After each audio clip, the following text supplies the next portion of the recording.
আমার ঠোঁটে এমন করে কামড় দেন কেন? বেবি, তোমার ঠোঁটগুলো না অনেক মিষ্টি। আপনি বারবার কেন আমার কাছে আসেন? কারণ আমি তোমাকে প্রচণ্ড পরিমাণে ভালোবাসি বেবি। আপনি কেন বোঝেন না? এই ভালোবাসাটা হয় না। আমি তো বলেছি আপনাকে ভালোবাসি না। কেন হয় না?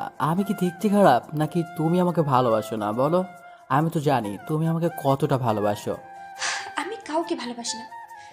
আমার মতো মেয়ে কাউকে ভালোবাসার জন্য যোগ্য নয়, বিশেষ করে আপনাকে। তাই তাহলে আমি যখন তোমার ঠোঁটে স্পর্শগুলো দিই, তোমার ঠোঁটে যখন কিস করি, তোমাকে যখন আদর দিতে শুরু করি, তখন তুমি চুপচাপ থাকো কেন? যদি আমাকে ভালোই না বাসতে তাহলে এমন চুপ করে থাকতে না, আমাকে দূরে সরিয়ে দেওয়ার চেষ্টা করতে। না না, আমি আপনাকে ভালোবাসি না। আপনি জোর করে আমার কাছে টেনে নেন। আমি আপনাকে সরিয়ে দিতেও পারি না। তারপর আপনাকে সরিয়ে দিতে আপনার ঠোঁটে কামড় দিয়ে ফেললে অনেকে রেগে যায়। আর আমি জানি আপনি কতটা রাগী মানুষ। তারপরে নিজের ক্ষতি করে দেবেন। তুমি আমাকে নিয়ে কত টেনশন করো দেখেছো? আমি যদি একটু রাগ করি কিংবা রেগে গিয়ে তোমার সাথে কথা না বলি, আর কিংবা তুমি আমার সাথে কামড় দিয়ে দাও, তাতে যদি রাগ করি কষ্ট পাই, সেটা তোমার জন্য কষ্টের হয়। তাই তুমি আমাকে দূরে সরিয়ে দিতে পারো না, দেখেছো? আর তুমি বলো যে তুমি আমাকে ভালোবাসো না, এটাই ভালোবাসা পাগলি। ভালোবাসতে ভালোবাসার মানুষটার সুখ দুঃখ সবটা দিয়ে খেয়াল রাখতে হয়। আমি কিছু কষ্ট পাই কি সে আমার ভালো লাগা, সেটা তুমি খুব ভালো করেই জানো। ওই জন্য তুমি আমাকে দূরে ঠেলে দিতে পারো না, দেখেছো পাগলি? তুমি আমাকে অনেক ভালোবাসো, তাহলে কেন বলো না? মিথ্যা। আমি তো একটা গরিব ঘরের মেয়ে। আমার জন্য ভালোবাসা না। আমি চাইলেও আপনাকে দূরে সরিয়ে দিতে পারবো না। কারণ আপনি এই হসপিটাল মালিকের ছেলে। তাহলে আমি কি করে আপনাকে দূরে সরিয়ে দেবো বলেন? সেটা যদি হয় অন্য কেউ, তাহলে তাকে কাছে টেনে নিতে বলো। ছি ছি, আপনি এসব কি বলেন? আমাকে দেখে আপনার এতটা বাজে মেয়ে মনে হয়? আমি গরিব হতে পারি, কিন্তু আমার স্বভাবটা এতটা বাজে নয়। আব্বু আম্মু শিখিয়েছে কার সাথে কেমন বিহেভ করতে হয়। তাছাড়া আপনাকে আমি কেন জানি দূরে সরিয়ে দিতে চাইলেও পারি না। আপনি ততবারই আমার কাছে চলে আসেন। ওইটা তোমার ভালোবাসা বেবি, তুমি কেন বুঝতে পারো না? আর আমি তোমাকে প্রচণ্ড পরিমাণে ভালোবাসি, তুমি সেটা ফিল করতে পারো। হয়তো নিজের অবস্থানের কথা ভেবে আমাকে দূরে সরিয়ে দাও, কিন্তু দেখো তুমি আমাকে অনেক বেশি ভালোবাসো, আমাকে ছাড়া থাকতেই পারবে না। কেন বুঝতে পারো না জান? তোমার এই অবহেলা আমি আর নিতে পারছি না, অনেক কষ্ট হয়। না না, আমি আপনাকে ভালোবাসি না। না কেন কিছু ফিল করতে চাই না। আমার অবস্থাটা ঠিক আছে। আল্লাহ আমাকে যেখানে রেখেছে অনেক ভালো রেখেছে। আমি চাই না আপনাকে বিয়ে করতে। একটা কথা কি জানেন তো, আমার মতো মেয়ে কাউকে ভালোবাসতে পারে না, কারো ভালোবাসাটা ডিজার্ভ করতে পারে না। আমি ভালোবাসার মতো কোনো মেয়ে নই। আপনি আমার থেকে অনেক ভালো মেয়ে পাবেন। প্লিজ আপনি এগুলো বন্ধ করুন। আর কখনো আমাকে ডিস্টার্ব করবেন না। অনেক কষ্টে আপনাদের হসপিটালে চাকরি পেয়েছি। আর আপনি যদি রোজ এমন পাগলামি করতে থাকেন, তাহলে চাকরিটা আমাকে ছেড়ে দিতে হবে। রাগ অভিমান যা দেখানোর আমার উপর দেখাও, বলে ও চাকরিটা ছাড়ার চেষ্টা করবে না। নাহলে তোমার তো কিছু করতে পারবো না, নিজেরই ক্ষতি করে ফেলবো পাগলি। কি কি কি করবেন আপনি? প্লিজ উল্টাপাল্টা কিছু করবেন না। আপনি কিন্তু ভুলভাল কিছু করবেন না প্লিজ। আমি জানি আপনি কতটা রাগী। রাগ অভিমান যা দেখানোর আমার উপরে দেখান। আপনি আমাকে মারেন, বকেন, তারপর নিজের কোনো ক্ষতি করবেন না প্লিজ। না না না, আমি তোমার উপর কোনো রাগ দেখাতে পারি না কলিজা। তুমি জানো আমি তোমাকে কতটা ভালোবাসি, তাছাড়া তোমার উপর রাগ দেখাবো কেন? তুমি তো আমার ভাবনি শোনা, কলিজা হয় না ঠিয়া, তাহলে রাগ দেখাবো কেন? আর আমি জানি তুমি আমাকে কতটা ভালোবাসো। যদি আমি নিজেকে কষ্ট দেওয়ার চেষ্টা করি, তুমি সেটা মেনে নিতে পারবে না, ঠিকই আমাকে বুকে আঁকড়ে নেবে, তাই না পাগলি? না না, এমনটা করবেন না প্লিজ। আমি চাই না আমার জন্য কেউ কষ্ট পাক। আমি বুঝতে পারছি আপনি আমাকে চান না। আমি এখানে থাকি, তাই তো? আসলে কি জানেন তো, আব্বু আম্মুকে নিয়ে অনেক কষ্ট হয়। অনেক কষ্টে চাকরিটা পেয়েছি। আপনার আব্বু আম্মুকে মায়ের মতো ভালোবাসতেন, তাই এখানে পড়ে আছি। আর আপনি যদি এমন করতে থাকেন না, আব্বু আম্মুকে নিয়ে আমাকে এখান থেকে চলে যেতে হবে। আপনি বলে দিন, তাহলে সেটাই হবে। তুমি আমাকে এমন করে বলতে পারছো? আমি তোমাকে একবারও বলেছি এখান থেকে চলে যেতে? তুমি যদি এখান থেকে যাও না, তাহলে আমার থেকে খারাপ আর কেউ হবে না। তুমি শুধু এতদিন আমার ভালোবাসাটা দেখেছো বেবি, তুমি জানো না তোমাকে কতটা ভালোবাসি। তোমাকে ছাড়া একটা দিনও কল্পনা করতে পারি না। ওই জন্যই তো বারবার সব কাজকর্ম ফেলে তোমার কাছে ছুটে আসি। তুমি কেন বোঝো না আমাকে বলো? যবে থেকে তোমাকে ভালোবাসা প্রকাশ করেছি তবে থেকে তুমি আমাকে ইগনোর করতে শুরু করেছো। আচ্ছা, আমার মধ্যে কি এমন বাজে অভ্যাস আছে যার জন্য তুমি আমাকে ভালোবাসতে পারবে না? বলো না জান। আপনি আপনি উল্টাপাল্টা ভাববেন না। আপনার মধ্যে সবই পারফেক্ট আছে, শুধু রাগটা একটু বেশি। সেটা কমিয়ে ফেলেন আর বোঝার চেষ্টা করেন এই সম্পর্কটা হয় না। আপনি একাই শুধু আমাকে ভালোবাসেন, আমি তো আপনাকে ভালোবাসি না। তাহলে এই সম্পর্কটা কি করে হয় বলেন? যেখানে এই সম্পর্কের কোনো ভবিষ্যৎ নেই সেখানে আপনি এগুলো নিয়ে কেন ভাববেন? কে বলেছে আমাদের সম্পর্কে ভবিষ্যৎ নেই? তুমি শুধু শুধু ভয় পাচ্ছ। তুমি ভয় পাচ্ছ যে আমার ফ্যামিলি তোমাকে মেনে নেবে কিনা, তাই তো? ওরা কেউ আমাদের মাঝে বাধা হবে না। তুমি না বললে আপু তোমাকে নিজের মেয়ের মতো পছন্দ করে? দেখো, ছেলে বউ হিসেবে মেনে নেবে। আর আমি কি এত বেশি ভুল করেছি তোমাকে ভালোবেসে বলো, যার জন্য তুমি আমাকে একটু ভালোবাসতে পারবে না? হয় পাগলি, আর কত কষ্ট দিবা বলো? সেই একটা বছর যাবৎ তুমি আমাকে কষ্ট দিয়ে আসছো, এখন তো তুমি আমাকে ভালোবাসো। আমি তো ভেবেছিলাম তুমি আমাকে কখনো ভালোবাসবে না, কিন্তু এখন এত বেশি ভালোবাসো যে আমার থেকে দূরে সরে থাকতে পারো না। আমি যখনই তোমার থেকে দূরে থাকি তুমি মন খারাপ করে থাকো। তুমি কেন বোঝো না এটা আমাকে কাছে পাওয়ার তীব্র আকাঙ্ক্ষা? আমি কিছু বুঝি না আর বুঝতেও চাই না, আপনিও উল্টা বুঝবেন না। আপনাকে আমি বারবার বলে বোঝাতে পারছি না এই ভালোবাসাটা হওয়া সম্ভব নয়। আপনি কেন বুঝতে পারছেন না বলেন? কি করলে আপনি আমার থেকে দূরে সরে যাবেন? তোমার থেকে দূরে সরে গেলে, তোমার কাজে না আসলে, তোমাকে আমার ঠোঁটের স্পর্শগুলো না দিলে, যদি তোমার ঠোঁটে আমি আদর না দিই, তুমি থাকতে পারবে বলো? ঈশানের কথাতেই নীলাশা চুপচাপ মাথা নিচু করে রাখলো। তখন ঈশান ওর মুখের পাশে হাত রেখে ওর কপালে আলতো করে একটা ভালোবাসার পরশ দিতেই খেয়াল করলো নীলাশার ঠোঁট জোড়া কাঁপছে। তখন ঈশান আর দেরি না করে ওর ঠোঁটের সাথে নীলাশার ঠোঁট জোড়া মিলিয়ে দিল। সাথে সাথেই নীলাশা কেমন পাথরের মতো শক্ত হয়ে গেল। তারপর হুটহাট করে যখন মনে করলো এটা ওর বসের ছেলে আর যার সাথে এসব কিছু করা ওর মানায় না, ঈশান হয়তো পাগলামি করতে চায়, কিন্তু দুদিন পর যদি ওকে ভুলে যায় তখন হয়তো ওর কাছেই থাকবে না। আর নীলাশা ঈশানকে প্রচণ্ড পরিমাণে ভালোবেসে ফেলছে, কিন্তু নিজের অবস্থানের কথা ভেবে সবসময় দূরে থাকার চেষ্টা করে। তাতে হয়তো কষ্টটাই বাড়বে, আর নীলাশা চায় না এই সম্পর্কটা হোক। তাতে কষ্টটাই বাড়বে আর ঝামেলা বাড়বে। শেষ পর্যন্ত ওকে এখান থেকে চলে যেতে হবে, আর নীলাশার বয়স্ক বাবা মাকে নিয়ে একা থাকতে হয়, অনেক কষ্টের সংসারটা চালাতে হয়। তাহলে যদি চাকরিটা চলে যায় তাহলে কখনই আর ভালো থাকতে পারবে না, না তুলে দিতে পারবে আব্বু আম্মুর মুখে খাবার। তাই নিজেকে আরো শক্ত করে ঈশানকে সরানোর চেষ্টা করলে ঈশান ওকে আরো শক্ত করে চেপে ধরে। তখন নীলাশা উপায় না পেয়ে ঈশানকে ধাক্কা মেরে দূরে সরিয়ে দেয়।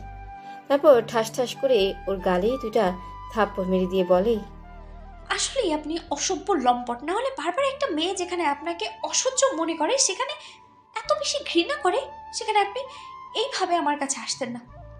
আসলে আপনি একটা বেহায়া। নাহলে আপনাকে শতবার বুঝিয়েও আমি কিছু করতে পারতাম না যে আপনি আমার কাছে আসবেন না। আমি আপনাকে ভালোবাসি না, তারপরেও কেন এরকম পাগলামি করেন বলেন তো? কি চান আপনি? আমার শরীরটা তো? তাহলে বলেন, আমি আপনার সাথে বেড শেয়ার করবো। নীলাশার মুখে এমন দ্বারা কথা শুনেই ঈশানের মুখটা কালো হয়ে গেল। নিমেষের মধ্যেই একদম স্তব্ধ হয়ে গেল। তারপর কিছুক্ষণ নীলাশার মুখের দিকে তাকিয়ে রইল ঈশান, আর রাগটাকে কন্ট্রোল করতে না পেরে পাশে থাকা জানালার গ্লাসে সজোরে একটা ঘুষি মেরে দিল। সাথে সাথে ওর হাত কেটে রক্ত পড়তে শুরু হলো। নীলাশা ঈশানের দিকে যেতে গেলে ও হাতে ইশারায় থামিয়ে দিয়ে রাগী কণ্ঠে বলতে লাগলো, একদম আমার কাছে আসবে না। এত ভালোবাসার পরে যে বুঝতে পারে না, তাকে আর ভালোবাসা বোঝানোর কোনো ইচ্ছে নেই। আমি না লম্পট দুচরিত্র? আসলে কি বলো তো, সত্যিকারে ভালোবাসতে নেই কখনো। কি করব বলো? তোমার চোখের মায়ে পড়ে গেছিলাম, তোমার মনটাকে ভালোবেসেছিলাম, তোমার এই সুন্দর ব্যবহারের প্রেমে পড়ে গেছিলাম। বোঝাতে পারলাম না কতটা ভালোবাসি। আজকের পর আর এই মুখও দেখতে পাবে না। ঈশান কথাগুলো বলেই হসপিটাল থেকে বেরিয়ে যায়। আর নীলাশা সেখানেই কান্না করতে করতে বসে পড়ে। যাকে এত বেশি ভালোবাসে তাকে কষ্ট দিয়ে ফেলল। নীলাশা ঈশানের ভালোবাসার কথাটা বোঝাতেই পারল না। ঈশান বাসায় চলে আসে, কিছুতেই গিয়ে নিজেকে শান্ত করতে পারছিল না। মানতেই পারছিল না যাকে এতটা ভালোবাসে সে ওকে এমন করে ইগনোর করলো। আজকে নিজের উপর প্রচণ্ড পরিমাণে রাগ হচ্ছে ঈশানের। তাই কন্ট্রোল করতে না পেরে হাতের কাছে যা পাচ্ছিল তাই ভাঙচুর করতে শুরু করলো। ভাঙচুরের শব্দে আম্মু দৌড়ে রুমে আসলো। ছেলের এমন কর্মকাণ্ডে আম্মু তাড়াহুড়া করে ওর কাছে আসলো আর বলতে লাগলো, আব্বু, কি হয়েছে? এরকম পাগলামি করছো কেন? কে কি বলেছে আমাকে বলো, আমি সব ঠিক করে দেব। এরকম পাগলামি করো না। তুমি এভাবে নিজেকে কষ্ট দিচ্ছ কেন? আর তোমার হাতে এত রক্ত আসলো কোথা থেকে? আমি সব শেষ করে দিব, সব ভেঙে ফেলবো আজকে, সব কিছু আমি নিজের হাতে শেষ করে দেব। আমি কিচ্ছু রাখবো না, প্লিজ আম্মু, আমাকে আটকাতে এসো না। আচ্ছা ঠিক আছে আব্বু, তুমি সব ভেঙে ফেলো, সব নষ্ট করে ফেলো, কিন্তু তার আগে বলো তোমার কি হয়েছে? তুমি এরকম পাগলামি করছো কেন? কে তোমাকে এমন করে রাগিয়ে দিয়েছে? আমাকে একটাবার বলে দেখো, আমি তার সাথে কথা বলবো। কার সাহস হয় আমার আব্বুটাকে এভাবে কষ্ট দেওয়ার? আমি বুঝতে পারছি আমার আব্বুটার খুব কষ্ট পেয়েছে, না হলে এরকম পাগলামি করতো না। আমাকে বলো কি হয়েছে? কার উপর তুমি এরকম রেগে আছো? আম্মু, আমি কোনো কারণে রাগ করিনি, আমার ইচ্ছে হয়েছে তাই আমি ভাঙচুর করছি, নাকি এগুলো করা যাবে না? আব্বুর টাকা পয়সা আছে কি করতে? আমি তার একমাত্র ছেলে, আমি না ভাঙলে এগুলো কে ভাঙবে? নাকি আমি বাসা থেকে বেরিয়ে যাই, তারপর নিজের মতো করে সাজিয়ে তারপর ভাঙচুর করি? আব্বু, তোমার যা ইচ্ছা করো, তারপরও এরকম পাগলামি করো না। আমাকে বলো কে কি বলেছে। তোমার যত খুশি ভাঙচুর করো, টাকা পয়সা তো সব তোমারই জন্যই। কিন্তু এতটুকু তো বলো, আমার ছেলেটাকে কে এমন করে কষ্ট দিল, যার জন্য আমার ছেলেটা এরকম পাগলামি করছে? আমাকে একটাবার বলে দেখো, আমি সব ঠিক করে দেব। তারপরও এরকম পাগলামিটা অন্তত করো না। আম্মু, বললাম তো কিছুই হয়নি, তুমি প্লিজ আমাকে আটকেও না, এখান থেকে যাও, আমার মাথাটা গরম আছে, ভুলভাল কিছু বলে দিলে তখন তোমারই খারাপ লাগবে। আমি না কাউকে ভালোবাসি, না কেউ আমাকে ভালোবাসে, আমি কাউকে চাই না, আমার লাইফে কারোর দরকার নেই, আমি একাই থাকতে পারবো, একা থাকলে তো আর মরে যাবো না। কে ভালোবাসে না আমার ছেলেটাকে বলো আব্বু। কার এত বড় সাহস আমার ছেলেটাকে এমন করে ফিরিয়ে দেয়? আমি দেখছি আমার ছেলেটাকে কে ভালোবাসে না। আমি তার সাথে কথা বলবো, তারপরও তুমি আমাকে বলো কে কি বলেছে। আম্মু, বললাম তো এখান থেকে যাও, প্লিজ আমাকে আর ডিস্টার্ব করো না, তারপর উল্টাপাল্টা কিছু বলে ফেললে তোমারই খারাপ লাগবে, আমাকে প্লিজ একটু একা থাকতে দাও। সেটা না হয় ঠিক আছে, তারপর তুমি একটু শান্ত হও। তুমি সব ভেঙে ফেলো, তারপরও একটু শান্ত হও। আমি এখান থেকে চলে যাচ্ছি, তারপরও তুমি একটু শান্ত হও। আম্মু, তুমি কি চাও? আমি নিজের কোনো ক্ষতি করে দেই? তাহলে সেটাই ভালো হবে, বলো, আমি তাহলে সেটাই করব, তারপর আমাকে ডিস্টার্ব করো না। আম্মু বুঝতে পারছি ঈশান খুব বেশি রেগে আছে, আর কিছু একটা হারানোর ভয়ে কিংবা কিছু একটা না পাওয়ার আশঙ্কাতে এরকমভাবে কষ্ট পাচ্ছে। ঈশানের মুখে ভালোবাসার কথাটা শুনে আম্মু বুঝে গেছে হয়তো কোনো মেয়ের জন্য ঈশান এরকম পাগলামি করছে। ঈশান হয়তো কোনো মেয়েকেই খুব বেশি ভালোবাসে, যার জন্য এমন পাগলামি করছে। আম্মু কিছুদিন যাবৎ খেয়াল করছে ঈশান নিজে নিজে কিছু একটা ভাবেই আর একা একাই হাসে, খুব বেশি ভাবতে থাকে। যেটুকু সময় অফিসের দায়িত্ব সেটুকু। আব্বু এই বিষয় নিয়ে কয়েকবার আম্মুকে বলেছে, কিন্তু আম্মু বিষয়টা জানতেই পারেনি। অন্যদিকে ঈশান ভেবেছিল নীলাশাকে রাজি করিয়ে তারপর দুজনে এসে আব্বু আম্মুর সাথে কথা বলবে, তারপর ওদের বিয়েটা হবে। কিন্তু যেখানে নীলাশাই ওকে পছন্দই করে না, দুই চোখে সহ্য করতে পারে না, সেখানে ঈশান আর কাকে কি বলবে। তো আম্মু আর সেখানে দাঁড়ালো না, তাড়াহুড়া করে রুমে গেল। তারপর আব্বুকে কয়েকবার কল করতেই আব্বু রিসিভ করলো। আম্মু কান্না করে দিয়ে বলতে আরম্ভ করলো, ওগো, তোমার ছেলেটা তো পাগলামি করছে, প্লিজ তুমি বাসায় আসো। আমি ওকে থামাতে পারছি না, ও প্রচন্ড পরিমাণে রেগে আছে। হাতের কাছে যা পাচ্ছে সবই ভেঙে ফেলছে, তার উপর এত বেশি পাগলামি করছে যার জন্য আমার খুব ভয় লাগছে। ওর হাতে অনেকটা কেটে গেছে। কি জন্য এরকম পাগলামি করছে জানি না, তারপরও আমার মনে হচ্ছে যে ও কোনো মেয়ের জন্য এরকম পাগলামি হচ্ছে। ওগো, তোমার ছেলেকে তো কখনো এরকম পাগলামি করতে দেখিনি, তুমি প্লিজ বাসায় চলে আসো। কি বলো? এরকম পাগলামি কখন থেকে করছে? তাছাড়া তুমি ওকে একটু শান্ত করতে পারছো না? তুমি ওর আম্মু হয়ে ওর কাছে যেতে পারছো না, তাহলে আমি কি করে পারবো বলো? এরকম পাগলামি তোমার ছেলে আগে কখনো করেনি, হয়তো ভাঙচুর করছে, কিন্তু এত বেশি রাগ কখনো দেখায়নি। তুমি প্লিজ বাসায় এসো, দেখো আমার খুব ভয় লাগছে, ছেলেটা আবার উল্টাপাল্টা না কিছু করে বসে। প্লিজ তুমি বাসায় চলে আসো, আমি না প্রচন্ড পরিমাণে ভয় পাচ্ছি। তুমি প্লিজ একটু বাসায় আসো। আচ্ছা ঠিক আছে, আমি এক্ষুনি আসছি। তুমি প্লিজ কান্নাকাটি করো না, দেখো সব ঠিক হয়ে যাবে। আমি আছি, তুমি টেনশন করো না তো। আমি এক্ষুনি দেখছি কি করা যায়। আম্মুর কথাতে আব্বুর অনেকটা টেনশন হতে লাগলো, তাই মিটিংটা ক্যান্সেল করে দিয়ে অফিস থেকে বেরিয়ে গেল। তারপর 15 মিনিটের মধ্যেই বাসায় চলে আসলো। অন্যদিকে ঈশান রুমের সব কিছু ভাঙচুর করে একদম তছনছ করে দিয়েছে। তারপর একটা সময় কান্না করতে করতে হাঁটু গেড়ে বসে পড়ে। মাথার দুই পাশে হাত দিয়ে চুলগুলো খুব শক্ত করে চেপে ধরে কান্না করে দিয়ে বলতে আরম্ভ করে। তুমি আমাকে কেন ভালোবাসো না, কেন ভালোবাসো না আমাকে? কি গো আছে আমার মধ্যে টাকা পয়সার চেহারা কোনো দিক দিয়ে কম নেই। এমন না যে আমি একটা বাজে ছেলে, আর 10টা বড়লোক ছেলের মতো নেই। বাজে কোনো জিনিসই আমার মধ্যে নেই। কেউ কখনো বলতে পারবে না কোনো মেয়ের পিছনে আমি ছুটেছি। শুধু জীবনে প্রথমবার তোমাকে ভালোবেসেছি, আর তুমি আমাকে বিশ্বাসই করতে পারলে না, একটু ভালোবাসতে পারলে না। শেষ পর্যন্ত আমাকে এমন করে দূরে সরিয়ে দিতে চাইলে। আসলে কি, আমি আর 10টা ছেলের মতো তোমার দেহের বয়ে পড়ে তোমার কাছে যাইনি।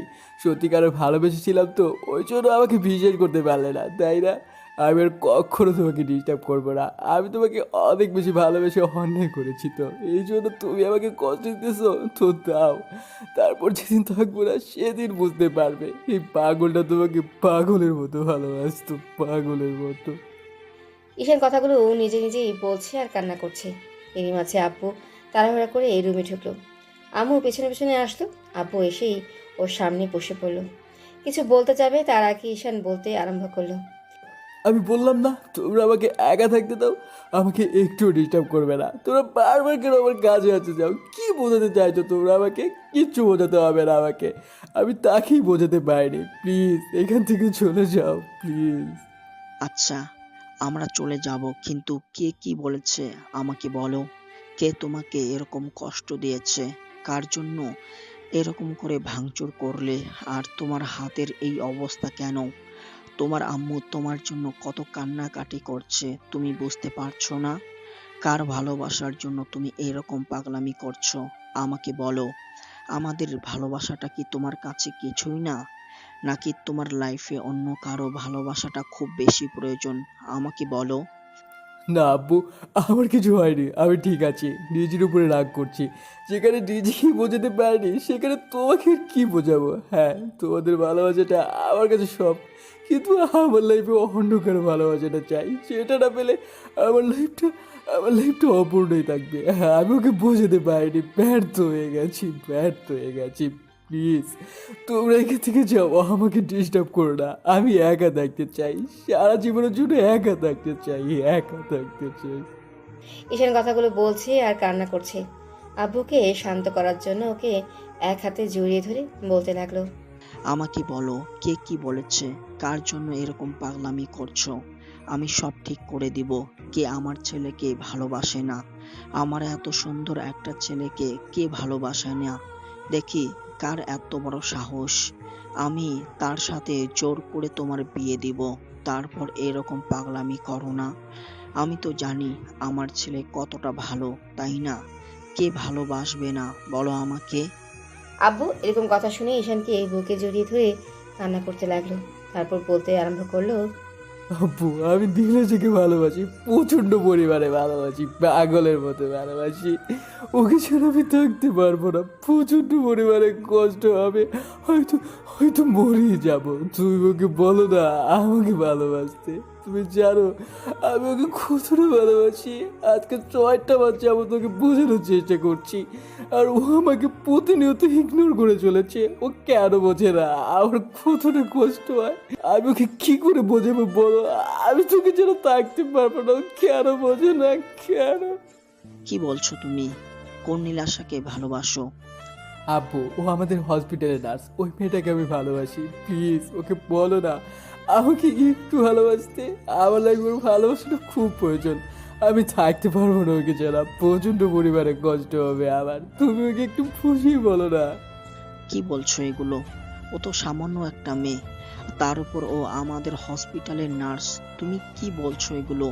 হ্যাঁ আব্বু, ও সামান্য মেয়ে, কিন্তু আমি ওই সামান্য মনটাকে ভালোবেসেছি, সহজ সরল ব্যবহারটাকে ভালোবেসেছি। ওর মায়ে পড়ে গেছি, আর কেউ কারো মায়ে পড়লে তাকে ছাড়তে পারবে বলো? আমি ওকে ছাড়তে পারবো না আব্বু, তুমি ওকে বলো না আমাকে একটু ভালোবাসতে। ও আমাকে প্রচণ্ড পরিমাণে ইগনোর করছে, যে কষ্টটা আমি সহ্য করতে পারি না। প্লিজ আব্বু, ওর ভালোবাসাটা আমার লাইফে এনে দাও, আমি থাকতে পারবো না ওকে ছাড়া। এটা কি করে হয়? তুমি বুঝতে পারছো ও সামান্য একজন নার্স আর গরিব ঘরের মেয়ে? আর তুমি কিনা শেষ পর্যন্ত ওর মায়ায় পড়লে, ওকে ভালোবেসে ফেললে। এটা কি করে সম্ভব বলো? তাছাড়া ওর থেকে কত ভালো মেয়ে তোমাকে পছন্দ করে। সেদিন আমার বন্ধুর মেয়ে তোমাকে পছন্দ করেছে, সেটা আমাকেই বলেছে। আর তুমি তো সেটা সেখানেই বারণ করে দিলে। আর শেষ পর্যন্ত আমাদের হসপিটালের সামান্য একটা নার্সকে তোমার পছন্দ হলো। এটা কি করে আমি মেনে নিব বলো? হ্যাঁ, ও সামান্য। আমি ওই সামান্য মেয়েটাকে ভালোবাসি। ও যদি অন্ধ হয়, ও অঙ্গ প্রত্যঙ্গগুলো নাও থাকে, তারপরেও আমি ওকে ভালোবাসি। আব্বু অত কিছু শুনতে চাই না, কিছু জানতেও চাই না। আমি ওকে ভালোবাসি আর ও কি চায়। আব্বু কি বলবে বুঝে উঠতে পারছে না, তাই চুপ করে আছে। ঈশান বুঝতে পারলো আব্বু ওদের সম্পর্কের বিষয়টা জানতে পেরে হ্যাপি নয়, তাই আব্বুকে ছেড়ে দিল। তারপর কিছুটা পিছিয়ে যেতে লাগলো। তখন আম্মু ওর কাছে যেতে গেলে ঈশান পিছিয়ে গেল আর বলতে আরম্ভ করলো, তোমরা কেউ আমার কাজে আসবে না, আমাকে কিচ্ছু বোঝাতে হবে না। আমি সবটা বুঝে গেছি। নীলাশা ঠিকই বলেছিল যে আমাদের সম্পর্কটা কখনোই হবে না। অন্তত আমার আব্বু সেটা হতে দেবে না। আব্বু, তোমার চুপ থাকাতে আমি বুঝে গেছি তুমি নীলাশাকে কখনো মেনে নেবে না, ওকে আমার থেকে দূরে সরিয়ে দিবে। এই জন্য ও বারবার বলে এই সম্পর্ক কখনো হবে না। ও বলেছিল জানো, যখন আমি ওকে প্রকাশ করেছি আমি ওকে ভালোবাসি, নীলাশা তোমার দয়াতে চাকরিটা পেয়েছে, তাই সেই দয়াটাও হারাতে চায় না। আর তুমি ওকে স্নেহ করো মেয়ের মতো, তাই তোমার কাছে ও তোমার ছেলেকে চাইতে পারবে না যে কিনা ওকে দয়া করে চাকরিটা দিয়েছে। আমার ভাবতেও অবাক লাগছে আমার আপু কিনা আমাকে মিথ্যে ভালোবাসা দেখায়, কিন্তু একটুও ভালোবাসে না। সামান্য শুধু গরিব আর ধনীর ব্যবধানের কারণে আমার ভালোবাসাটাকে আমার আব্বু মেনে নেবে না। তোমরা চলে যাও, আমার কাউকে দরকার নেই। যেখানে নীলাশায় আমাকে বুঝতে পারেনি এত ভালোবাসার পরেও, সেখানে তোমরা বুঝে কি করবে? তোমরা তো রঙিন চশমা পরে আছো, টাকা পয়সা তোমাদের কাছে সবচেয়ে বড়। থাকো তুমি তোমার টাকা নিয়ে। আজকের পর থেকে তুমি শুধু আবার পাল্টে যাওয়া দেখবে। আমি এমনভাবে নিজেকে চেঞ্জ করবো যেটা তোমরা কল্পনাও করতে পারবে না। আর ও আমাকে ভালোবাসে না, আমি ওকে বোঝাতে পারিনি এতদিনেও ওকে কতটা ভালোবাসি। ঈশান কথাগুলো বলে আবারও জানালার গ্লাসে সজোরে কয়েকটা ঘুষি মেরে দিল। সাথে সাথে কাটার জায়গা থেকে আরো রক্ত পড়তে আরম্ভ করলো। আম্মু কান্না করে দিয়ে দৌড়ে ঈশানের কাছে যেতে গেলে ও বলল, একদম আমার কাছে আসার চেষ্টা করবে না। আমি কাউকে ভালোবাসি না, না কেউ আমাকে ভালোবাসে। আমার প্রতি তোমাদের মিথ্যে হয়ে দেখাতে হবে না। তুমি আপুর মতো এগোনেই বুঝে থাকো। আমার কাউকে চাই না। আমি নিজেকেই তিলে তিলে শেষ করে দিব। তখন তোমরা ভালো থেকো। একদম আমার কাছে আসার চেষ্টা করবে না, তাহলে কিন্তু আমি নিজেকে শেষ করে দিব। আব্বু প্লিজ এরকম পাগলামি করো না। আমি বলছি তোমার আব্বু ওই মেয়েটাকে না মেনে নিলে আমি মেনে নেব। আমি দাঁড়িয়ে থেকে তোমাদের বিয়েটা দিয়ে দেব। তারপরও তুমি এরকম পাগলামি করো না। আম্মুর কথাটা একটু রাখো। তুমি জানো না তোমার আম্মু তোমাকে কতটা ভালোবাসে। তোমার কষ্ট হলে আমি সেটা সহ্য করতে পারি না আব্বু। প্লিজ একটু কথা শোনো, আমাকে একটু কাছে যেতে দাও। না, কেউ আমার কাছে আসবে না। তোমাদের কারো ভালোবাসা আমার দরকার নেই। আমি আজকে অনেক ভালোভাবে বুঝে গেছি তোমরা আমাকে কতটা ভালোবাসো, যার জন্য আমার ভালোবাসাটাকে মেনে নিতে পারছো না। আর আব্বু, আজকে থেকে তুমি শুধু তোমার ছেলের বাজে চেহারাটাই দেখতে পারবে। ঈশার কথাগুলো বলেই ওয়াশরুমে ঢুকে দরজাটা লাগিয়ে দিই। তারপর শাওয়ারটা ছেড়ে দিয়ে ভিজতে লাগলো আর চিৎকার করে কান্না করতে লাগলো। আব্বু আর আম্মু দুজনেই দরজা ধাক্কা দিতে লাগলো আর আব্বু বলতে লাগলো, ঈশান, আমার কথা শোনো। দেখো, ওর থেকে ভালো মেয়ের সাথে আমি তোমার বিয়ে দিব। দেখো, ওর থেকে সুন্দরী মেয়ে তোমার লাইফে আমি এনে দিব, যে কিনা তোমাকে ওর থেকেও বেশি ভালোবাসবে। আর ওই মেয়েটা তো বলেই দিয়েছে ও তোমাকে ভালোবাসে না। তাহলে তুমি কেন পাগলামি করছো? আমার কথাটা শোনো। আমি কি তোমার খারাপ চাইবো বলো? আমি সব সময় তোমার ভালো চাই। তাহলে কেন এরকম পাগলামি করছো? আমাকে একটু সময় দাও, আমি ওর থেকে ভালো মেয়ে তোমার জন্য এনে দেব।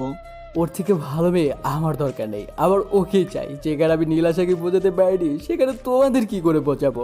আমার আর কারো কথা শুনতে হবে না। আমি বুঝে গেছি তোমরা আমাকে কতটুকু ভালোবাসো। ও আমাকে ভালোবাসে না তো তোমরা সবাই শুধু আমার বলতে যাওয়াটা দেখবে।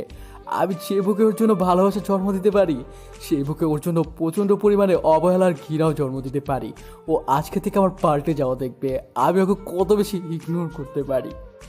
ঈশান কথাগুলো বলেই কান্না করতে করতে ফ্লোরে বসে পড়লো। আর আম্মু আব্বু অনেকক্ষণ যাবো তোকে ডাকাডাকি করলো। আম্মু কান্না করতে করতে রুম থেকে বেরিয়ে গেল। আব্বু ডাকাডাকি করেও যখন ওর রেসপন্স পেল না, তখন হতাশ রুম থেকে বেরিয়ে গেল। আম্মু কান্না করছে, তাই আব্বু বলতে লাগলো, আমার কথা শোনো, সব ঠিক হয়ে যাবে। ওই মেয়েটার জন্য 2 দিন পাগলামি করবে, তারপর সবই ঠিক হয়ে যাবে। একটু বোঝার চেষ্টা করো। তোমার ছেলেটা এরকমই, যে জিনিসটা খুব করে চায় সেই জিনিসটার জন্য পাগলামি করে। এখন ওই মেয়েটার প্রতি একটু মায়া পড়েছে, কিন্তু ওকে ভালোবাসে না, আবেগের বশে এরকমটা করছে। দেখো, সব ঠিক হয়ে যাবে। হ্যাঁ, আমার ছেলেটা তো এখনো ছোট আছে, যার জন্য আবেগের বশে এরকম করবে। আসলে কি বলো তো, আমাদের ভালোবাসার কোনো মূল্যই তোমার কাছে নেই। তোমার কাছে নাম, যশ, প্রতিপত্তি, টাকা পয়সা এগুলোই সব কিছু, তাই না? একটা সময় দেখবে তোমার জন্য আমার ছেলেটা শেষ হয়ে যাবে, তারপরে তুমি বুঝতে পারবে আমার ছেলেটা ওই মেয়েটাকে কতটা ভালোবাসতো। ওই মেয়েটা আর আমার ছেলেটা কি এমন অন্যায় করেছে বলো, যার জন্য তুমি ওদের উপর খালি দায়িত্বের বোঝাটা চাপিয়ে দাও। ছোটবেলা থেকে ও নিজের কোনো ইচ্ছে আশা পূরণ করতে পারে না, তুমি ওকে যেটা বলো সেটাই শুনতে হয়। আর তুমি বলো ওর কোনো ইচ্ছে অপূর্ণ রাখুনি, যার জন্য আমার ছেলেটা ভেতরে ভেতরে ভেঙে যাচ্ছে। ছেলেটার বোঝার বয়স হতেই বিদেশে পাঠিয়ে দিলে, তারপর যখন দেশে ফিরে আসলো তখন একটা মেয়েকে ভালোবাসলো, আর তুমি তাকে লাইফ থেকে ফিরিয়ে দিচ্ছ। একটা সময় তুমিও বুঝতে পারবে তুমি কতটা ভুল করেছো, তখন হয়তো আমার ছেলেটা ফুরিয়ে যাবে। শাইলা, আমার কথা শোনো। দেখো, কিছু হবে না। তোমার ছেলে পাগলামি করছে, একটা সময় পাগলামিটা থাকবে না। তারপর দেখো, সব আবার স্বাভাবিক হয়ে যাবে। হ্যাঁ হ্যাঁ হ্যাঁ, আমার ছেলে পাগলামি করে, আর আমিও একটা পাগল, যার জন্য এরকম একটা ছেলের জন্ম দিয়েছি। তুমি আর কিছুই বুঝাতে আসবে না আমাদের। আমার ছেলেটার যদি কিছু হয়ে যায় না, আমি সারা জীবনের জন্য তোমার থেকে দূরে চলে যাব। তুমি যেখানে নিজে ভালোবেসে বিয়ে করেছিলে, সেখানে আমার ছেলেটার ভালোবাসাটা কি তোমার মেনে নিতে খুব বেশি সমস্যা হচ্ছে? তুমি বুঝতে পারছো না, ওই মেয়েটা একটা সাধারণ ঘরের মেয়ে, গরিব ঘরের মেয়ে। ওকে আমার ছেলের পাশে দাঁড় করিয়ে আমি কি করে মানুষকে বলবো যে একটা নার্স আমার ছেলের বউ? আমি কি করে মানুষের সামনে মুখ দেখাবো বলো? বাহ, শেষ পর্যন্ত এরকম একটা কথা বলতে পারলে। ও গরিব বলে কি মানুষ না? তুমিও তো আমাকে গরিব ঘর থেকেই তুলে এনে বিয়ে করেছিলে। আমার আব্বুকে কি বলেছিলে, আমাকে যদি তোমার সাথে বিয়ে না দেয় তাহলে তুলে নিয়ে গিয়ে বিয়ে করবে। আর সেখানে শেষ পর্যন্ত কিনা একটা গরিব ঘরের মেয়েকে তোমার ছেলে ভালোবেসেছে বলে আজকে তুমি এমন করে তাকে দূরে সরিয়ে দিচ্ছ। তোমার কারণে একটা সময় আমার ছেলেটা শেষ হয়ে যাবে, আর সেদিনই আমার শেষ দিন হবে বলে দিলাম। আম্মু কথাগুলো বলেই রুম থেকে বেরিয়ে গেল কান্না করতে করতে। আব্বু কি করবে বুঝে উঠতে পারছে না, চুপচাপ রইল। অন্যদিকে ঈশান চলে আসার পর নীলাশা হাউমাউ করে কান্না দিয়ে হাঁটু গেড়ে বসে পড়ে। তারপর মুখে হাত দিয়ে বলতে আরম্ভ করে, এইটা আমি কি করলাম? যে মানুষটা আমাকে এত বেশি ভালোবাসে, আমার জন্য এত পাগলামি করে, আজকে 6টা মাস যাবত আমাকে ভালোবাসার কথা বলেছে, আমাকে শুধু বোঝানোর জন্য বারবার নিজের কাছে টেনে নিয়েছে। সুযোগ পাওয়ার সত্ত্বেও আমার গায়ে এমন করে টাচ করেনি, যার জন্য আমার কাছে মনে হয়েছে উনি আমার দিকে খারাপ নজর দেবেন। আমাকে হয়তো ভালোবাসার স্পর্শ দিয়েছে, কিন্তু এরকম কোনো বাজেভাবে স্পর্শ করেনি, যার জন্য আমি ওনাকে এমনভাবে আঘাত করলাম। কি করে পারলাম আমি ওনাকে ভাবে দূরে সরিয়ে দিতে? ছি, আমি আমার ভালোবাসাটাকে ধরে রাখতে পারলাম না। আপনি আমাকে মাফ করে দিবেন প্লিজ। আপনি এমন করে নিজেকে কষ্ট দেবেন না। আপনার নিঃস্বার্থ ভালোবাসার কাছে আমাকে হেরে যেতে হয়েছে, তারপর আমি আপনাকে কাছে টেনে নিতে পারি। প্লিজ আমাকে মাফ করে দিন। আমি আপনার ভালোবাসাটার প্রতিদান দিতে পারলাম না। আমি এমন একটা পরিস্থিতির মধ্যে আছি যেখানে আপনার ভালোবাসার কোনো আপনারা কি ভাবছেন?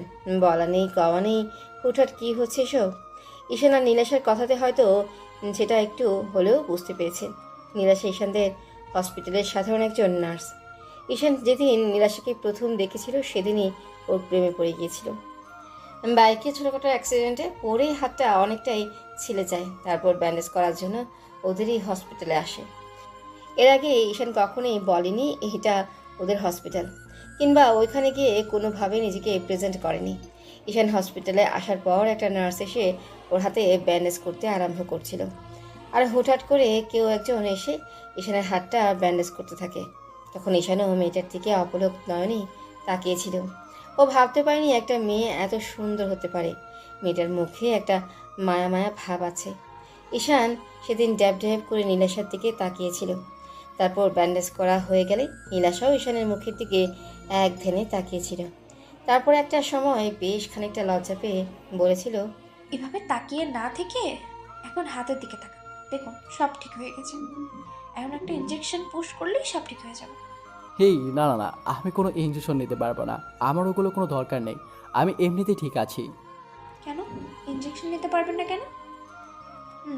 বুঝতে পেরেছি, বাচ্চাদের মতো ভয় পাওয়ার কি আছে? হ্যাঁ, এই সামান্য বিষয় নিয়ে এত বেশি ভয় পান কেন?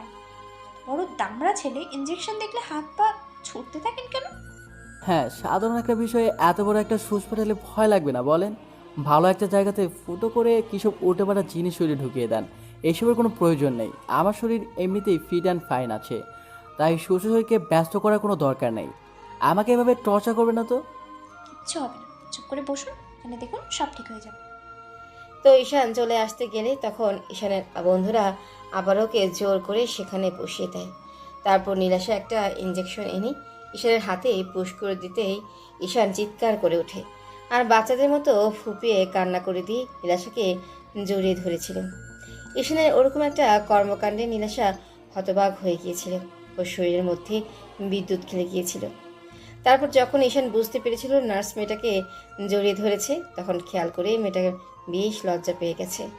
ঈশান ওই দিন যে কাণ্ডটা ঘটিয়েছিল সেটা কখনোই কেউ ভুলতেই পারছিল না। নীলাশাকে দেখতে প্রচণ্ড পরিমাণে মায়াবী, তাই ঈশান বারবার হসপিটালে আসতো। আর নীলাশাও বুঝতে পেরেছিল হয়তো ছেলেটা ওকে পছন্দ করে আর ভালোবেসে ফেলেছে, যার জন্য ওর থেকে দূরে সরে থাকার চেষ্টা করছিল। আর ততদিনে ঈশানের আব্বু ওকে হসপিটালের সবার সামনে পরিচয় করিয়ে দিয়েছিল।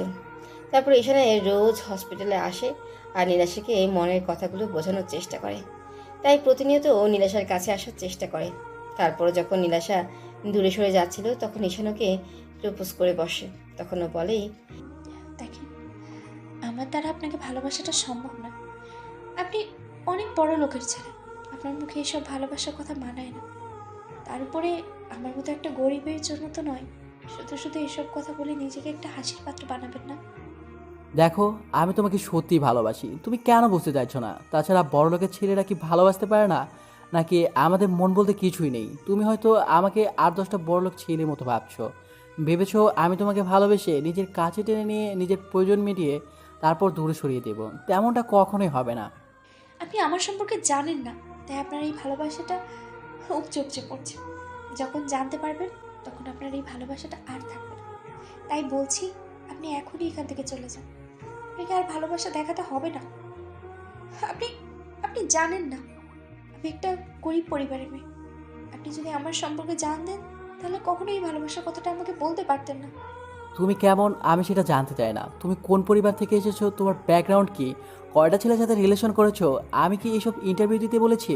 আমি তোমাকে ভালোবাসি সেইটা জানিয়ে দিলাম। আর তুমি যে আমার থেকে সিনিয়র আমি সেটাও জানি। তাই আমি আর কিছু জানতে চাই না। তুমি আমাকে ভালোবাসবে, ব্যাস। তুমি সময় নাও, যত পারো সময় নাও, আর আমার সম্পর্কে জেনে নাও। আমি বিদেশ থেকে পড়ালেখা করে এসেছি, আর দরকার পড়লে তুমি আমার বন্ধু থেকে জেনে নিও। কালকে আমি ওকে পাঠিয়ে দেবো, ও সবটা বলে দেবে। কিন্তু আর কোনো কথা নয়, আমি যেটা বলেছি সেটাই হবে। তোমাকে আমার ভালোবাসতেই হবে। না বাসলে জোর করে নিয়ে গিয়ে বিয়ে করব, সেটা কি খুব ভালো হবে? তার থেকে সহজে বলে দাও আমাকে ভালোবাসো। ঈশানের এরকম দ্বারা পাগলামিতে নীলাশা সেদিন ভেবেছিল হয়তো এই ছেলেটা দুদিন পর ওকে ভুলে যাবে। কিন্তু দিন যতই যাচ্ছিল ঈশানের পাগলামিটা বেড়েই চলছিল। একটা মাস যেতে না যেতেই ঈশান নীলাশাকে ভালোবাসার গভীরতাটা বোঝাতে বন্ধুদের কথা মতো ওকে কাছে টেনে নিতে শুরু করে। আর মনের কথাগুলো বোঝানোর জন্য ওকে নানাভাবে নিজের স্পর্শগুলো দিতে শুরু করে। প্রথম প্রথম নীলাশার অস্বস্তি লাগলেও বুঝতে পারছিল যে ছেলেটাকে সত্যি ভালোবাসে, যার জন্য ওকে বারবার কাছে টেনে নেয়। নীলাশা মুখে না বলেও ঈশানের স্পর্শগুলো মন থেকে উপভোগ করত। তারপরও বুঝতে পারছিল এই সম্পর্কটা হওয়ার কোনোভাবেই সম্ভব না। তার উপরে যদি ঈশানের আব্বু জানতে পারে তাহলে ওকে চাকরি থেকেই বের করে দিবে। সব কিছু বিবেচনা করে আর নিজের অবস্থানের কথা ভেবে নীলাশা ঈশানকে দূরে সরিয়ে রাখার চেষ্টা করছিল। কিন্তু দিন দিন ঈশানের পাগলামিটা এত বেশি বেড়ে যাচ্ছিল, যার জন্য ওকে আটকে রাখাটাই কষ্ট হচ্ছিল। নীলাশা অনেক ভেবে তারপর একটা সিদ্ধান্ত নেয়। এরই মাঝে পুরো 6টা মাস কেটে যায়। আর এই 6টা মাসে ঈশান এত বেশি পাগলামি করলো, যার জন্য নীলাশাকে দূরে সরিয়ে রাখতে পারছিল না। তারপর অনেক কষ্টে নিজের মনটাকে স্থির করে, ভাবে যে করেই হোক ঈশানকে দূরে সরিয়ে দিতে হবে। তাই ওকে প্রচণ্ড পরিমাণে ইগনোর করতে শুরু করে। আর ঈশান প্রতিদিনের মতো আজকেও নীলাশার সাথে দেখা করতে আসে।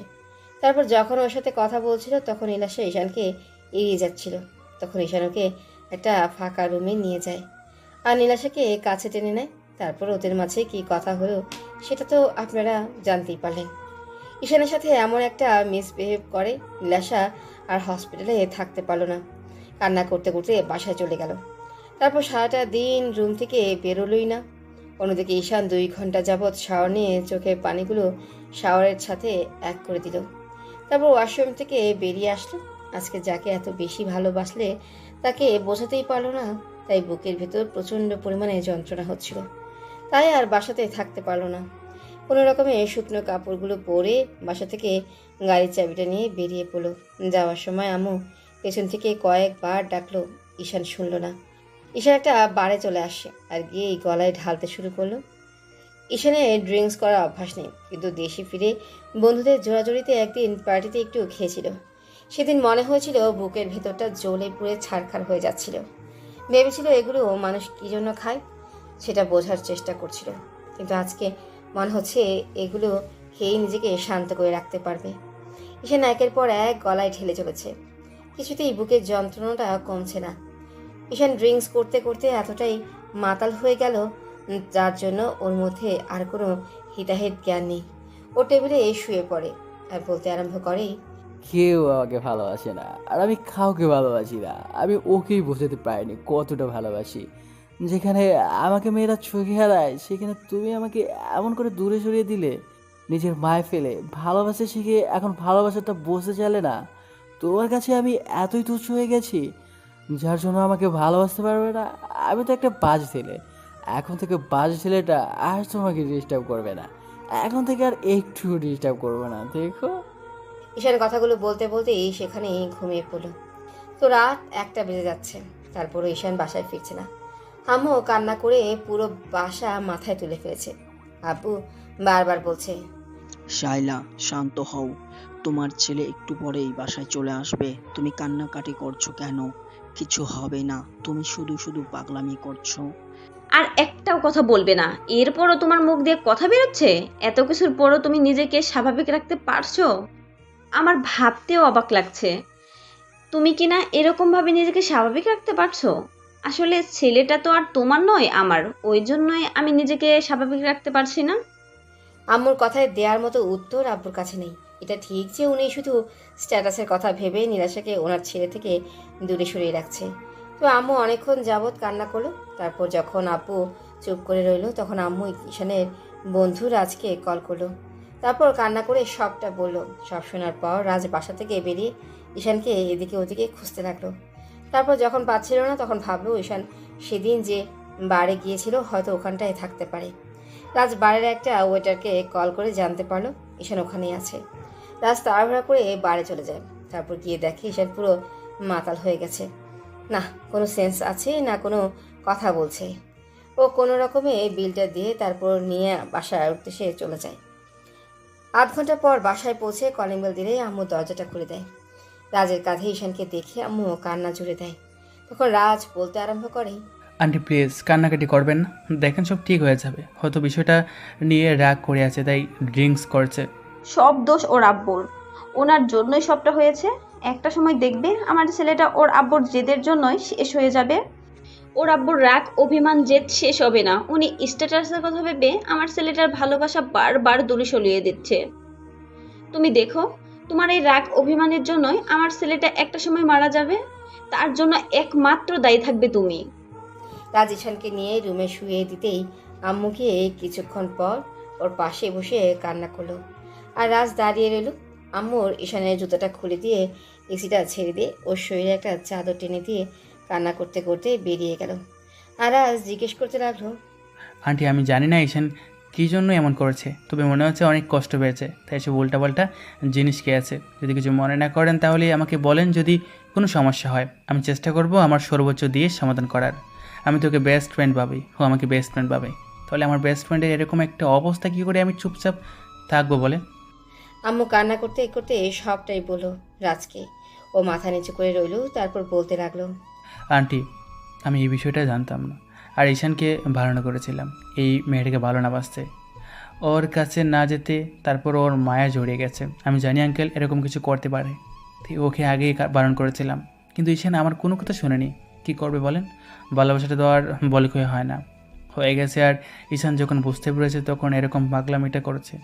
আমি এর থেকে বেশি কিছু বলতে পারলাম না। ওই মেয়েটা অনেক গরিব করে, ওই জন্য ও তো আঙ্কেল ওকে মেনে নিতে চাইছে না।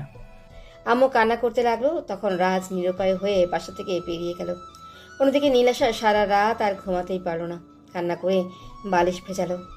আম্মু আব্বু ওকে অনেকবার জিজ্ঞেস করলো, তো এভাবে 2-3টা দিন কেটে গেল। আর এই 2-3টা দিন নীলাশার মন খারাপ থাকায় ও হসপিটালে গেল না। এখন ঈশান সকালে বাসা থেকে বের হয়, আর সেই রাত 2টা-3টার দিকে বাসায় ফিরে।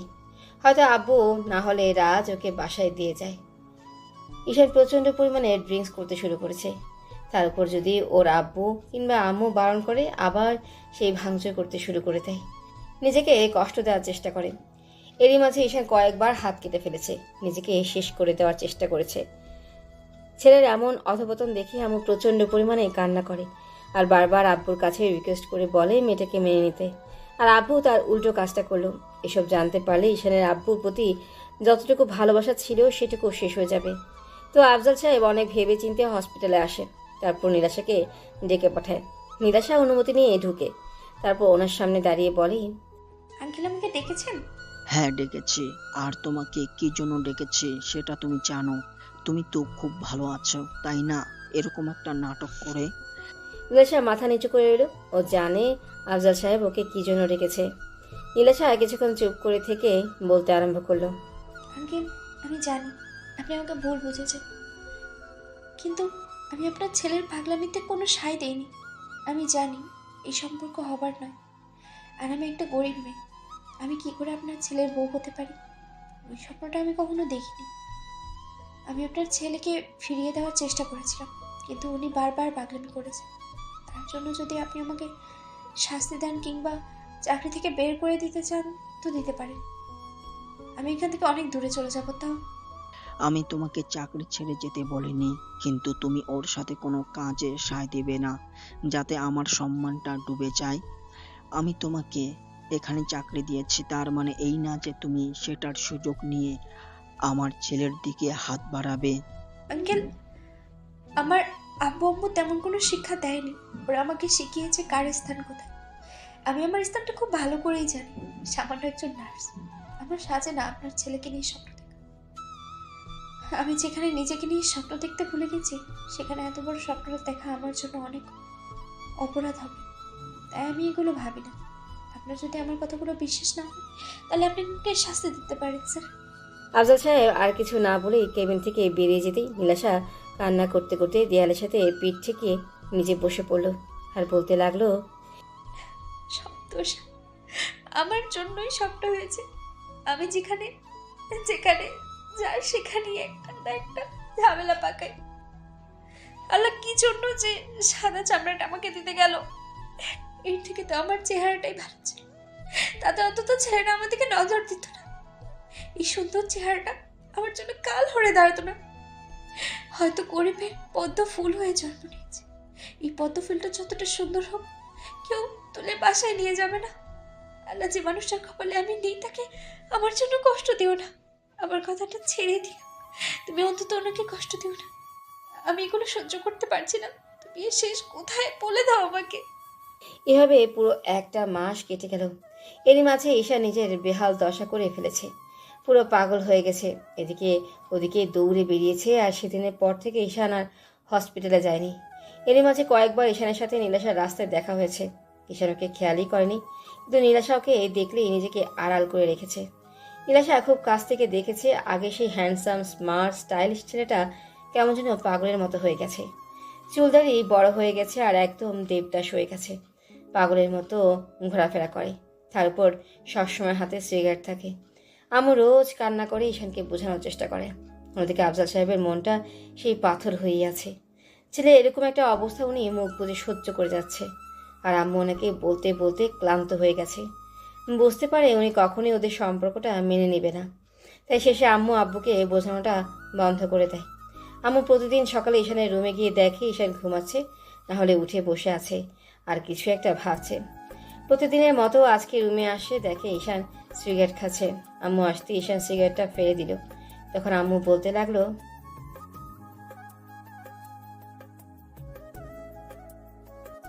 ঈশান কোনো কথাই বলছে না, আর আম্মু কান্না করতে লাগলো। তখন ঈশান বলল, আম্মু, এত টাকা পয়সা দিয়ে কি হবে যদি মনেই শান্তি না থাকে? প্রিয় মানুষটা যদি লাইফেই না থাকে, কি দরকার এত স্ট্যাটাস, ইগো নামডাক আর প্রতিপত্তি দিয়ে? টাকা পয়সা দিয়ে কি আব্বু আমার সুখটা কিনে দিতে পারবে? কখনোই না। আমি আমার লাইফ থেকে সুখটাই হারিয়ে ফেলেছি আম্মু। বুকের ভেতর না প্রচণ্ড পরিমাণে যন্ত্রণা হয়, জানো তো, যার জন্য নিজেকে আটকে রাখতে পারি না, নিজেকে শেষ করে দিতে ইচ্ছে করে। কিন্তু শুধু তোমার মুখে দেখেছি বেঁচে থাকতে হয়। মরে গেলে তো একবারই মরে যেতে পারতাম, কিন্তু বেঁচে থেকে যে আমি প্রতিদিন মরে যাচ্ছি, আমি তোমাদের কি করে বোঝাবো বলো? তোমার পাল্টে যাওয়াতে, এরকম নিজেকে কষ্ট দেওয়াতে আমিও যে কষ্ট পাচ্ছি সেটা তুমি দেখতে পাচ্ছ না? নাকি আমার কষ্টটা তোমার চোখে পড়ে না? আম্মু, তুমি আমাকে মাফ করে দিও। আমি আর পারছি না নিজেকে ধরে রাখতে। এত কষ্ট কেন হয় বলো তো? ভালোবাসার যে এত যন্ত্রণা আমি আগে জানতাম না। নাহলে কখনোই ওই মেয়ে তো দূরে থাক, ভালোবাসার নামটাই মুখ দিয়ে উচ্চারণ করতাম না। কি করব, আমার বেহায়া মনটা ওই গরিব মেয়েটাকে ভালোবেসেছিল, যাকে তোমরা মেনে নিতেই পারলে না। আম্মু মুখে কাপড় চেপে কান্না করতে লাগলো, আর ঈশান দেয়ালে পিঠ থেকে দাঁড়িয়ে রইল। আম্মু রুম থেকে বেরিয়ে গেল, দরজায় আব্বু দাঁড়িয়ে আছে। ঈশান কিছুক্ষণ পর বাসা থেকে বেরিয়ে গেল। ঈশান এসব কথা বলতে চায় না, আর সেটাই বারবার হয়। বুকের ভেতরটা ভেঙে চুরে যাচ্ছে। কষ্টগুলো ভুলতে বাড়ি গিয়ে ইচ্ছে মতো ড্রিঙ্ক করলো। সেদিন রাতে আর বাসায় ফিরল না। তখন হোটেলে দুজন ওয়েটার ওকে একটা রুমে দিয়ে আসে। পরদিন বাসায় আসলে আম্মু অনেক কান্নাকাটি করলো, আর আব্বু প্রচণ্ড পরিমাণে বকাঝকা করলো, আর বলতে আরম্ভ করলো, তোমাকে অনেক লাই দিয়েছি, আজকের পর থেকে তোমার বাসা থেকে বেরোনো বন্ধ। আমি তোমাকে স্বাধীনতা দিয়েছি, তার মানে এই না যে সে তোমার যা খুশি তাই করবে। তুমি নিজেকে মৃত্যুর মুখে ঠেলে দিচ্ছ, বুঝতে পারছো না? আমার সম্মানটাকে তুমি ডুবিয়ে ফেলছো। এসব আজে বাজে ছাইপাশকে নিজের শরীরটাকে তো শেষ করে দিচ্ছ, আর তোমার আম্মুকেও কষ্ট দিচ্ছ, আর আমার টেনশনটা বাড়াচ্ছ। আমি তো বলিনি তোমাদের আমাকে নিয়ে টেনশন করতে। তোমরা কিসের জন্য টেনশন করো? তোমার তো সব টেনশন দূর হয়ে গেছে। আমি তো আর ওই মেয়েটার কাছে যাচ্ছি না, না অন্য কোনো মেয়ের সাথে রাত কাটাচ্ছি, যার জন্য তোমার মান সম্মান ধুলোয় মিশে যাচ্ছে।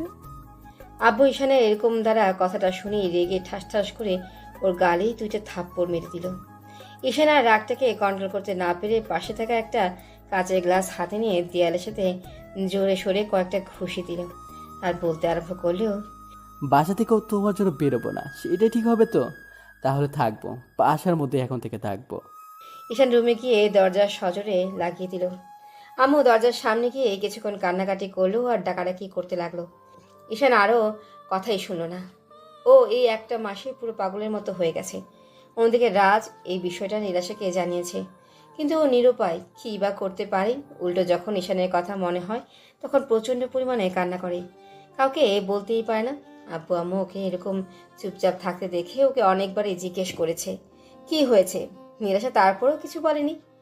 এভাবে আরও 4-5টা দিন কেটে গেল। এরই মাঝে বাসা থেকে ঈশান আর বের হয়নি। খাওয়া দাওয়াটা বন্ধ করে দিয়েছে, এখন রুম থেকেও বের হয় না। আব্বু আম্মু রুমের সামনে এসে দরজা ধাক্কাধাক্কি করলে ঈশান বারবার বলেছে, এভাবে যদি বারবার ডিস্টার্ব করতে থাকো না, তাহলে নিজেকেই শেষ করে দিব।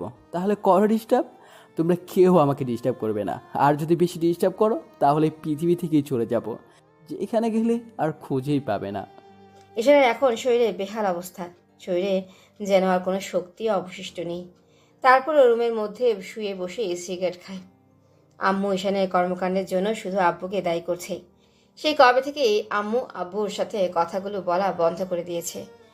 7ম দিনের মাথায় আব্বু রাতে বাসায় আসলে আম্মু আব্বুর পা জড়িয়ে ধরে কান্না করে বলতে লাগলো, ওগো, তুমি আমার ছেলেটাকে বাঁচতে দাও। তুমি ওর ওপর এতটা জুলুম করো না। ও অন্যায় করে থাকলে তার শাস্তি আমাকে দাও, তারপরে ওকে এরকম শাস্তি দিও না। আমি আমার ছেলেটাকে নিয়ে অনেক দূরে চলে যাব। ঈশান ওই মেয়েটাকে বিয়ে করলেই তো তোমার সমস্যা। ওর সাথে তুমি ঈশানকে মেনে নিতে পারবে না তো? তোমার সম্মানে দাগ লেগে যাবে তো? তেমন কিছুই হবে না। তার আগেই আমরা এখান থেকে অনেক দূরে চলে যাব। তারপরে আমার ছেলেটাকে দয়া করে বাঁচতে দাও। ওর ভালোবাসাটাকে এভাবে কেড়ে নিয়ে ওকে নিঃস্ব করে দিও না। আমাকে একটু দয়া করো। আমি আমার ভালোবাসা থেকে তোমার কাছে ভিক্ষা চাইছি। আমার ছেলেটার জীবন তুমি ভিক্ষে দাও। আম্মুর এত আকুতি মিনতির পরও আব্বু কিছু বলছিল না। আম্মু আধ ঘন্টা যাবত ওনার পা জড়িয়ে ধরে কান্না করলো, কথাগুলো বললো। তারপর যখন আব্বু শুনলো না, তখন আম্মু কান্না করতে করতে রুম থেকে বেরিয়ে গেল। অন্যদিকে ঈশানের শরীরের বেহাল দশা হয়ে গেছে। কেউ আর ওই দিনের পর থেকে ঈশানের রুমে যেতে পারেনি। আম্মু যতবার রুমে যাওয়ার চেষ্টা করেছে, ঈশান ততবারই নিজের ক্ষতি করে দিবে বলেছে। কিন্তু এখন যেন শরীরে আর চলছিল না। যেটুকু শক্তি অবশিষ্ট ছিল, নেশা করে সেটাকে যেন শেষ করে দিয়েছে। এখন নিঃশ্বাসটা ত্যাগ করাটা এই সময়ের ব্যাপার হয়ে গেছে। বিছানা ছেড়ে আর উঠতেই পারছে না, আর রুমেও কেউ যেতে পারে না, যার জন্য কেউ ঈশানের অবস্থাটা দেখতে পাচ্ছে না। রাতে ঈশান শুয়ে শুয়ে ভাবছে, এরপর হয়তো আর কখনো পৃথিবীর আলোটা দেখা হবে না, কারণ শরীরটা আর সায় দিচ্ছে না। এই মুহূর্তে খুব ইচ্ছে করছিল প্রেয়সীর মুখটা একবার দেখতে, যার জন্য এত কঠিন আয়োজন। হয়তো সেই সুযোগটা আর কখনো হবে না। তাই ফোনের গ্যালারিতে থাকা নীলাশার একটা ছবি বের করে ওর মায়াবী চেহারাটা বারবার দেখতে লাগলো। তারপর একটা সময় নিজেই বলতে লাগলো, খুব বেশি ভালোবেসে ফেলেছিলাম তো, ওই জন্য বুঝতেই পারলে না প্রেয়সী। তোমাকে আর কিভাবে বোঝাবো, যেখানে আব্বু আম্মাকে বোঝাতে পারলাম না। আর তুমি তো অন্যর মেয়ে ছিলে, আমার আর কিছু বোঝানোর নেই তোমাকে। আজকের পর হয়তো তোমাকে আর দেখতে পারবো না, সামনে থেকে দেখতে না পারলেও ফোনে তোমাকে একবার শেষবারের মতো দেখে নিলাম পাগলি। তবে জানো তো পাগলি, আমি যদি কখনো আল্লাহর কাছে কিছু চাওয়ার সুযোগ পাই না, শুধু তোমাকেই চাইবো। ভেবে নিব হয়তো আমার কপালে তুমি ছিলে না। তবে একটা কথা মনে রেখো, ভুলেও কখনো কাউকে ভালোবেসে ফেলো না, না হলে আমার কষ্টটা সেই দিন বুঝতে পারবে। বুকের মাঝে প্রচণ্ড পরিমাণে যন্ত্রণা হচ্ছে, তাই আর থাকতে পারলো না। আস্তে আস্তে ঈশানের চোখ জোড়া বন্ধ হয়ে আসলো। পরদিন যখন আম্মু ওকে ডাকতে আসলো, তখন ঈশানের কোনো সাড়া শব্দ পাচ্ছিল না। তখন আম্মু কান্না করতে করতে পুরো বাড়ি মাথায় করে ফেললো। আব্বু দৌড়ে এসে বলতে লাগলো, শাইলা, কি হয়েছে? এইভাবে চিৎকার করছো কেন? ওগো, আমার মনে হয় আমার ছেলেটা উল্টাপাল্টা কিছু করে ফেলেছে। প্লিজ তুমি দরজাটা ভেঙে ফেলো। ও কথা বলছে না। আমি সেই আধ ঘন্টা যাবৎ ছেলেটাকে ডেকে যাচ্ছি। ও যেটা বলেছিল সেটাই করেছে। দেখেছো, তোমার রাগের কাছে আমার ছেলেটাকে হারিয়ে ফেলছি। এরই মাঝে বাসার কাজের লোকগুলো সেখানে আসলো। আব্বু কাজের লোকের সাহায্যে দরজাটা ভেঙে ফেল। ঈশান বিছানা এলোমেলো হয়ে পড়ে আছে। আব্বু গিয়ে ওকে ডাকতে লাগলো। ঈশানের কোনো সাড়া শব্দ নেই। আম্মু কান্না করতে করতে এই ফোনটা হাতে নিয়ে খেয়াল করলো সেখানে একটা মেয়ের ছবি। বুঝতে বাকি রইল না এই মেয়েটার জন্য সেটা এমন পাগলামি করছে। আব্বু অনেক ডাকাডাকি করেও কোনো কাজ হলো না। তখন কাজের লোকের সাহায্যে ধরাধরি করে ঈশানকে ওদের হসপিটালে নিয়ে গেল। আফজাল সাহেব চিৎকার করে ডাক্তার ডাকতেই ডক্টর এসে ওনার সামনে দাঁড়ালো। আর ঈশানের এমন অবস্থা দেখে বলতে আরম্ভ করে, আফজাল সাহেব, ছেলের এই অবস্থা কেন? কি হয়েছে? ডক্টর, আগে আমার ছেলেকে বাঁচান। নার্স, কুইক অক্সিজেন রেডি করো, ওকে থিয়েটারে নিয়ে যাও। ডক্টরের কথাতে দাদা তাড়াহুড়া করে নীলাশা আসলো। আর এসে যাকে দেখলো তাকে দেখার পর বুকের ভেতরটা কেঁপে উঠল। ওর চোখ দিয়ে আপনা আপনি পানি বের হতে শুরু করলো। তারপরও সব কিছু ভুলে গিয়ে ঈশানকে স্ট্রেচারে করে অপারেশন থিয়েটারের দিকে নিয়ে যেতে লাগলো। নীলাশা ঈশানের মুখের দিকে তাকিয়ে আছে। ওর প্রচণ্ড পরিমাণে ভয় হচ্ছে। মনে হচ্ছে এই মানুষটা ওর থেকে দূরে চলে যাবেই, হয়তো আর কখনো এই মানুষটার মুখটা দেখতে পারবে না।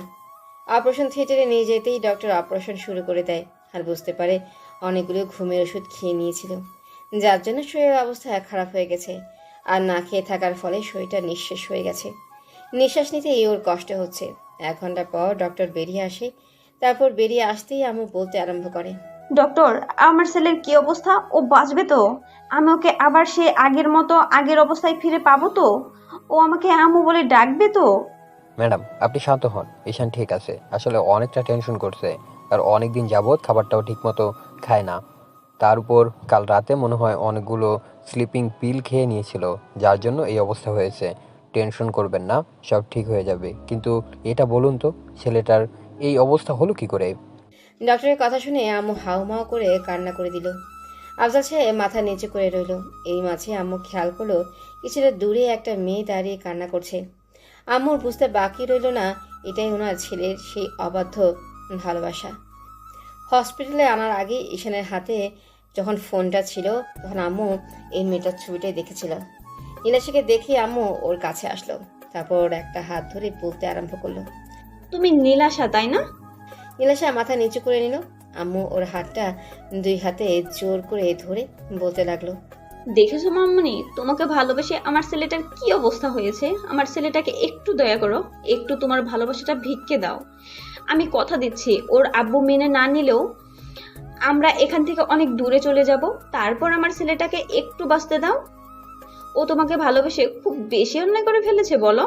ও খুব বেশি অপরাধ করে ফেলেছে বলো? তোমার ভালোবাসাটা কি ওর জন্য এত বেশি অন্যায় ছিল? আমি তোমার পায়ে ধরে ওর ভালোবাসাটা ভিক্ষে চাইছি, তারপরে তুমি ওকে ফিরিয়ে দিও না। ও বাঁচতে পারবে না তোমাকে না পেলে। আমার একমাত্র ছেলেটাকে একটু বাঁচার সুযোগ দাও। আমাদের মা ছেলের ওপর এটুকু দয়া করো। আম্মু নীলাশার পা ধরতে গেলে ও সরে গেল। আর আব্বু বলতে লাগলো। শাইলা, কি পাগলামি করছো তুমি? চুপ, একদম চুপ। আর একটাও কথা বলবে না তুমি। আজকে তোমার জন্য আমার ছেলেটার এই অবস্থা।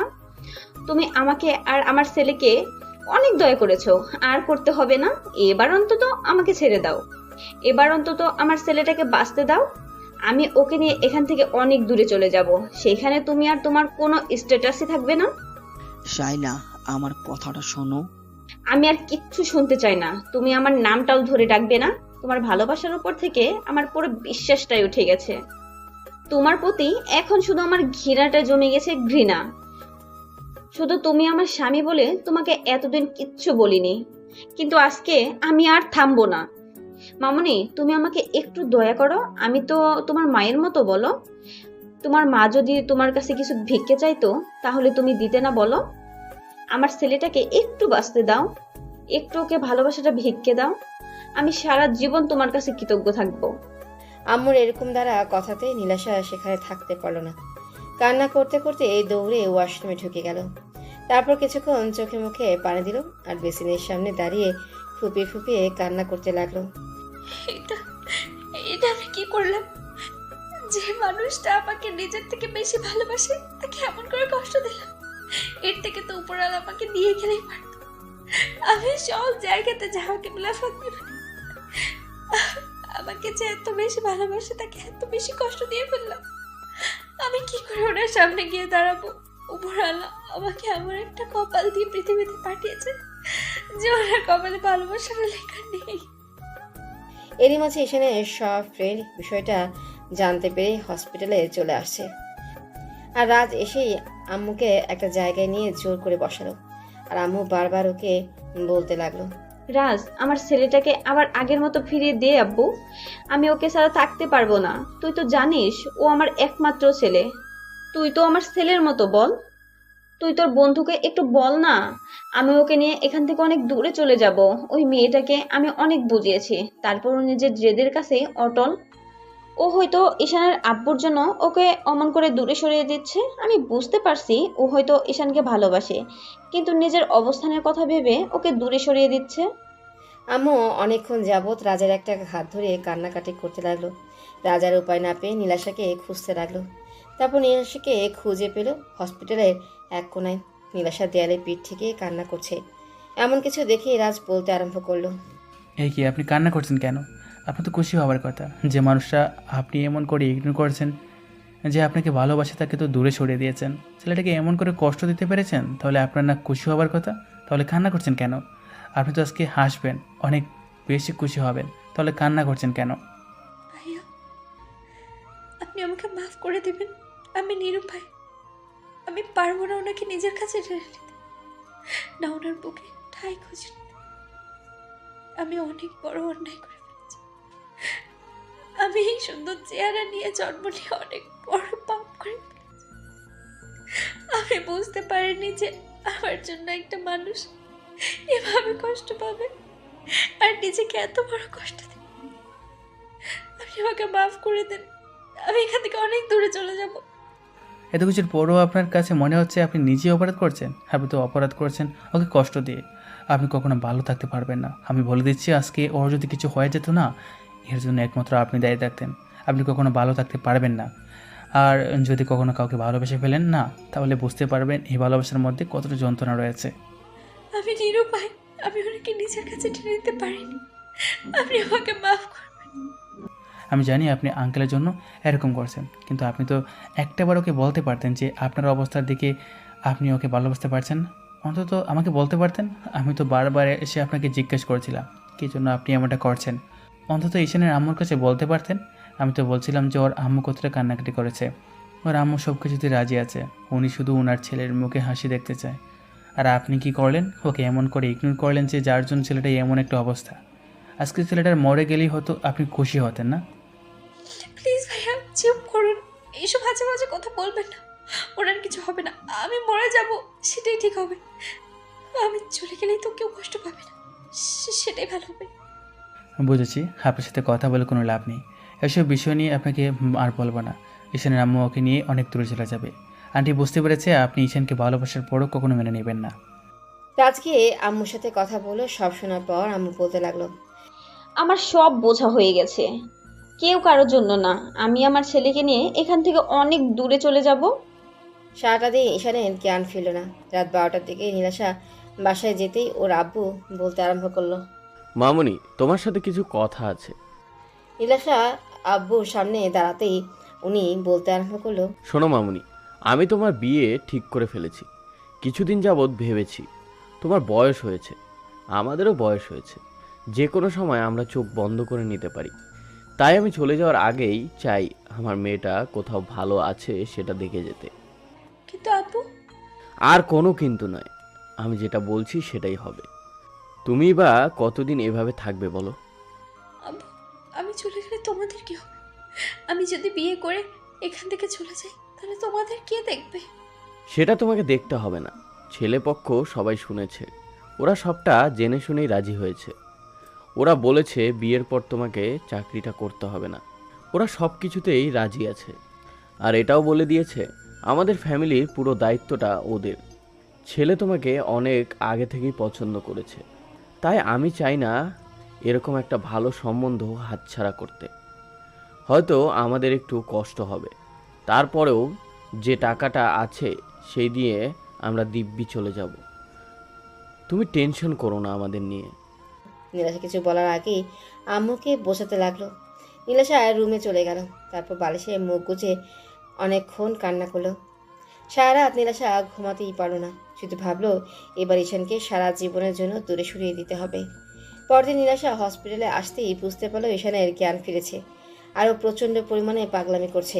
রাজ হাত জোর করে নীলাশাকে বলল, প্লিজ আপনি একটু কেবিনে যান, ওকে একটু শান্ত করে আসেন, ওর সাথে একটু কথা বলেন, দেখেন সব ভুলে যাবে। আমি জানি আপনি ওকে কখনো মেনে নেবেন না, হয়তো ঈশানের আব্বুর কারণে নয়তো নিজের অবস্থানের কথা ভাবে। আমি আপনাকে দোষারোপ করছি না, শুধু ওর সাথে একটু কথা বলে আসেন, দেখেন ঈশান আর পাগলামি করবে না। রাজের কথা মতো নীলাশা ঈশানের কাছে আসলো। আব্বু ওর সাথে কথা বলার চেষ্টা করছে, যার জন্য ঈশান প্রচণ্ড পরিমাণে সিন ক্রিয়েট করছে। আম্মুকে জড়িয়ে ধরে রেখেছে। শরীরে শক্তি নেই, তারপরও পাগলের মতো কান্নাকাটি করছে ঈশান। নীলাশা গিয়ে ঈশানের সামনে দাঁড়াতে ঈশান ওর দিকে একবার তাকিয়ে চোখ জোড়া নামিয়ে নিয়ে বলতে আরম্ভ করলো, আপনি আপনি এইখানে কেন আসেন? আপনি না চলে যেতে চাইছিলেন তো যান। আপনি আমার সামনে আসবেন না, এইখান থেকে চলে যান। আমি কাউকে ভালোবাসি না। আপনি আমাকে সান্ত্বনা দিতে আসছেন তো? আমি তো আপনার দিকে দূরে সরে গিয়েছিলাম, তারপরে আপনি এইখানে কেন এসেছেন? ও, আপনি তো এই হসপিটালে জব করেন। আমি এখান থেকে চলে যাব। এরই মাঝে ডক্টর কেবিনে ঢুকলো। ঈশানকে এইভাবে কান্নাকাটি করতে দেখে বলতে আরম্ভ করলো, আফজাল সাহেব, কি বললেন ছেলেকে, যার জন্য এভাবে উত্তেজিত হয়ে গেল? আপনাদের বলেছি না ওকে কোনো রকম প্রেশার দিবেন না। আপনাদের দ্বারা না কিচ্ছু হবে না। দয়া করে কেবিন থেকে বেরিয়ে গেলে খুশি হব। নার্স, তুমি এখনই ওকে ইঞ্জেকশন পুশ করার ব্যবস্থা করো। ডক্টরের কথাতে আরও 2-3 জন নার্স এসে ঈশানকে ধরতেই নীলাশা এসে ওর হাতে একটা ঘুমের ইঞ্জেকশন পুশ করে দিল। ভালোবাসার মানুষের এমন বেহাল অবস্থা দেখে নীলাশার চোখ দিয়ে পানি ঝরছে। এরই মাঝে ডাক্তার আর অন্য নার্সগুলো চলে যেতেই আম্মু রুম থেকে বেরিয়ে গেল। নীলাশা কান্না করে দিয়ে ঈশানের পাশে বসে পড়ল। তারপর ঈশানের একটা হাত ধরে অনেকক্ষণ মুখের দিকে তাকিয়ে থেকে কপালে একটা চুমু দিয়ে বলতে আরম্ভ করলো, আপনি আমাকে মাফ করবেন। আমি আপনাকে ভালোবাসাটা বুঝতে পারিনি, বোঝার পরেও সেটা দূরে সরিয়ে দিয়েছি। প্লিজ আমাকে মাফ করে দিন। আমি জানি আপনি আমাকে কখনো মাফ করতে পারবেন না। কি করবো বলেন? আমি নিরুপায়। আমি এমন একটা অবস্থানে আছি যেখান থেকে না আপনাকে কাছে টেনে নিতে পারছি, আর আর না নিজেকে এখান থেকে সরিয়ে নিতে পারছি। প্লিজ আপনি আমাকে মাফ করে দেবেন। আমি আপনার ভালোবাসাটা বুঝতে পারিনি। আপনি আমাকে অভিশাপ দিয়ে তারপরও নিজেকে ভাবে কষ্ট দিয়ে না, প্লিজ। নীলাশা কিছুক্ষণ ঈশানের অসহায় মুখের দিকে তাকিয়ে রইল। মুখটা শুকিয়ে গেছে আর কয়েকটা দিন না খেয়ে নিজের অবস্থা পুরো দশা করে ফেলেছে। নীলাশা জানে ঈশান নিজেকে কষ্ট দিতে প্রচুর পরিমাণে নেশা করে। নীলাশা চোখ মুছতে মুছতে কেবিন থেকে বের হতেই আফজাল সাহেব এসে ওর সামনে দাঁড়ালো। তখন নীলাশা পাশ কাটিয়ে চলে যেতে গেলেই উনি বলতে আরম্ভ করলো, আঙ্কেল, আব্বু আমার বিয়ে ঠিক করেছে, আর খুব শীঘ্রই আমার বিয়ে, হয়তো 1 সপ্তাহের মধ্যে। আমি ঠিক করেছি আজকে এখান থেকে চলে যাব।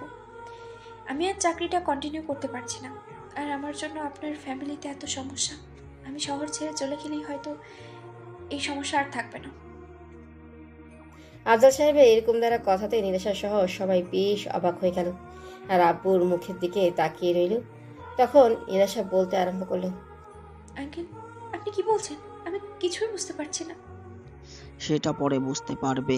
কথাটা আজকে বলতে চাচ্ছিলাম না, কিন্তু তোমরা যা শুরু করেছো তাতে হয়তো আমার ছেলেটাকে ওর আম্মুকে আমি শান্ত করতে পারবো না। শোনো, আমি কালকে তোমাদের বাসায় গিয়েছিলাম, তোমার আব্বুর সাথে কথা বলেছি। সব শোনার পর উনি বিয়েতে রাজি হয়েছে। আমি অন্যায় করেছি আমার ছেলেটাকে এইভাবে তোমার থেকে দূরে সরিয়ে দিয়ে। বুঝতে পারিনি আমার ছেলেটা এত বেশি পাগলামি করবে। তুমি প্লিজ ওকে এইভাবে দূরে সরিয়ে দিও না। আমি মানছি আমি অন্যায় করেছি, কিন্তু শাস্তি তোমরা আমাকে দাও।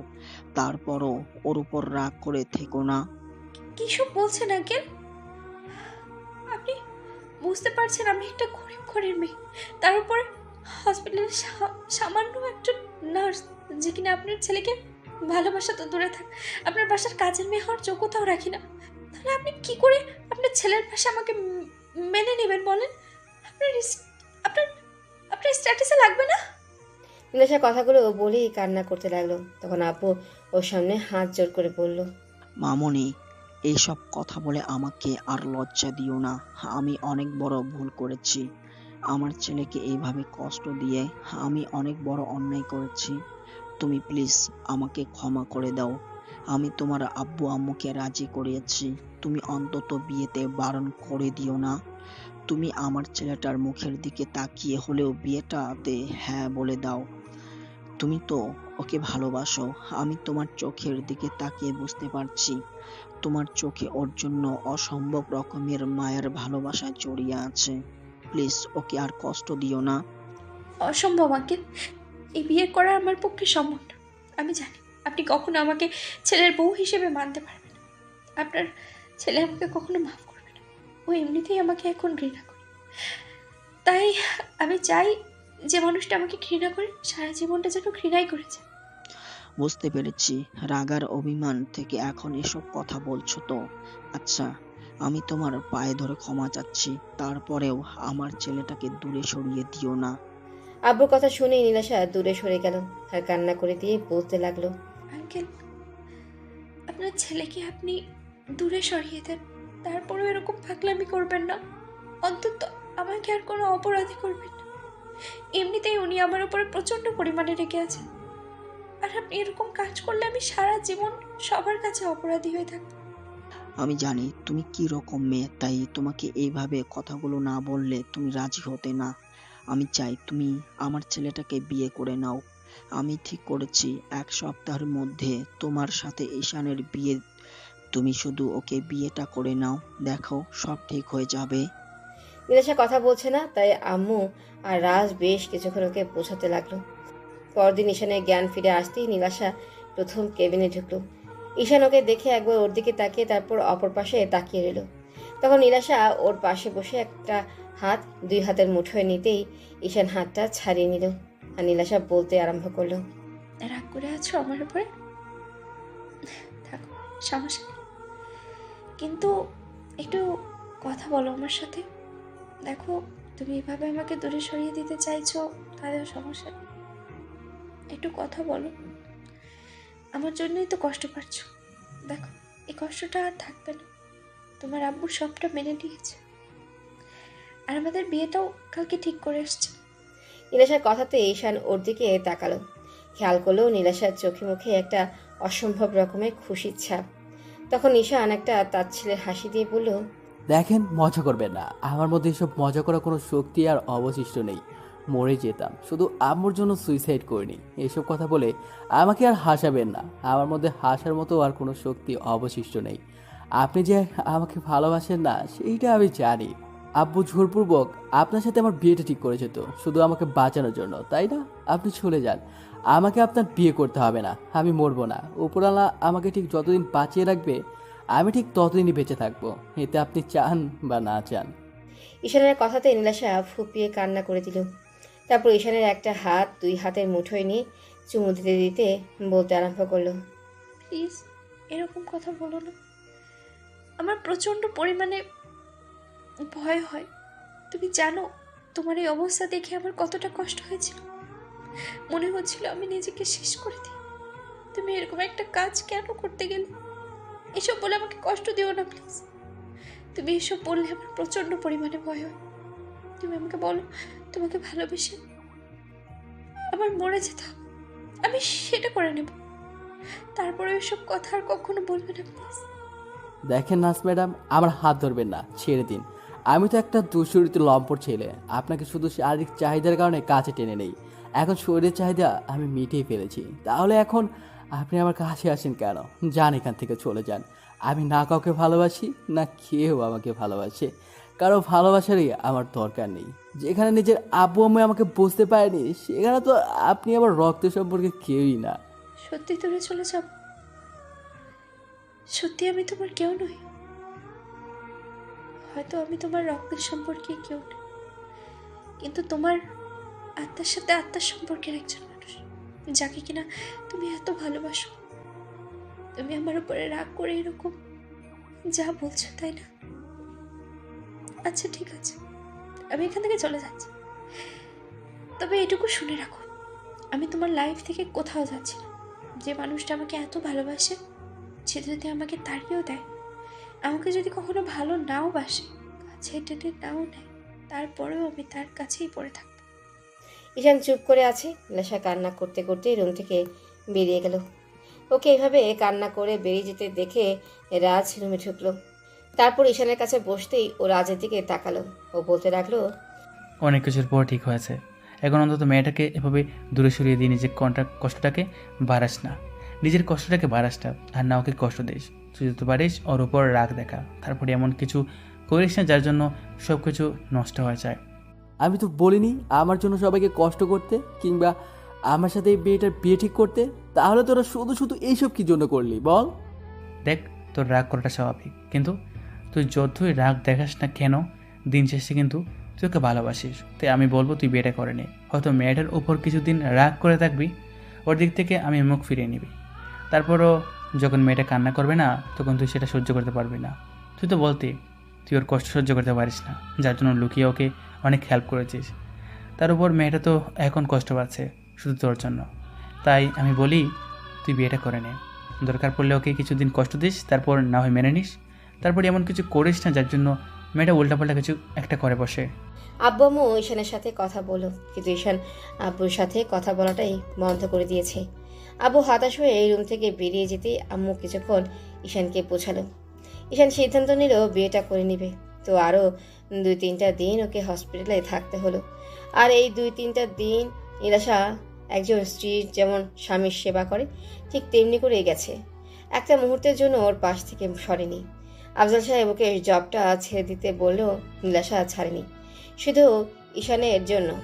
নীলাশা বলেছে যেদিন ঈশান সুস্থ হয়ে যাবে সেদিন জবটা ছেড়ে দেবে। নীলাশা ঈশানের এতটা কাছাকাছি থেকেছে, তারপরও ঈশান ওর সাথে কোনো কথাই বলেনি, যার জন্য নীলাশা ঈশানের সামনেই কান্না করেছে। ঈশান জানে মেয়েটা ওকে ভালোবাসে, কিন্তু কেন যে তখন দূরে সরিয়ে দিয়েছিল। তো হসপিটাল থেকে বাসায় ফিরে 7 দিনের মাথায় ওদের বিয়েটা বিশাল আয়োজনের মধ্য দিয়ে হয়ে যায়। আর বিয়ের সময় ঈশান বেশ অন্যমনস্ক ছিল, যার জন্য নীলাশা খুব বেশি ভয় হচ্ছিল আর ভেবেছিল না না, ও হয়তো আমার উপর একটু রেগে আছে, একটা সময় ঠিকই আমাকে মেনে নেবে। ঈশান তো আমাকে প্রচণ্ড পরিমাণে ভালোবাসে, তাহলে ইগনোর কেন করবে? বিয়েটা সব কার্যক্রম শেষ করে ঈশান নীলাশাকে নিয়ে বাসায় আসে। তারপর আম্মু ওদের বরণ করলে সব ফর্মালিটি শেষে ঈশান একাই ছাদে চলে যায়। গিয়ে দেখে ওর বন্ধুরা বসে আড্ডা দিচ্ছে। ঈশানও অনেকদিন পর বন্ধুদের সাথে প্রাণ খুলে আড্ডা দিল। রাজা ঈশানকে অনেক বোঝালো আর নীলাশাকে কষ্ট না দিতে বারণ করলো। ঈশান কোনো কথাই বলল না। 12টা থেকে আম্মু এসে ডেকে গেল। ঈশানও বাধ্য ছেলের মতো রুমে চলে আসে। দরজা আটকে দিয়ে বিছানার দিকে তাকালো। নীলাশা বিছানার মাঝখানে বউ সাজে ইয়া বড় একটা ঘোমটা দিয়ে আছে। ঈশানের মনে হচ্ছিল একটা পরী বসে আছে। ঈশান একবার ওর দিকে তাকাতেই নীলাশার করা অবহেলা আর ওর দেওয়া কষ্টের কথাগুলো মনে পড়ে গেল। মনে হতে লাগলো এই মেয়েটাকে এত ভালোবাসে আর সে ওকে এমন করে কষ্ট দিল। তো ঈশান এসে নীলাশার সামনে দাঁড়াতেই ও উঠে এসে ঈশানের পায়ে হাত দিয়ে সালাম করতে গেল। তখন ঈশান বলল, থাক, যাকে ভালোবাসো না তাকে এত বেশি সম্মান দেখাতে হবে না। ঈশান কথাগুলো বলেই আলমারির দিকে চলে গেল আর নীলাশা সেখানেই মাথা নিচু করে দাঁড়িয়ে রইল। ঈশানের মুখে এমন কথা শুনেই নীলাশার বুকের ভেতরটা কেঁপে উঠছিল।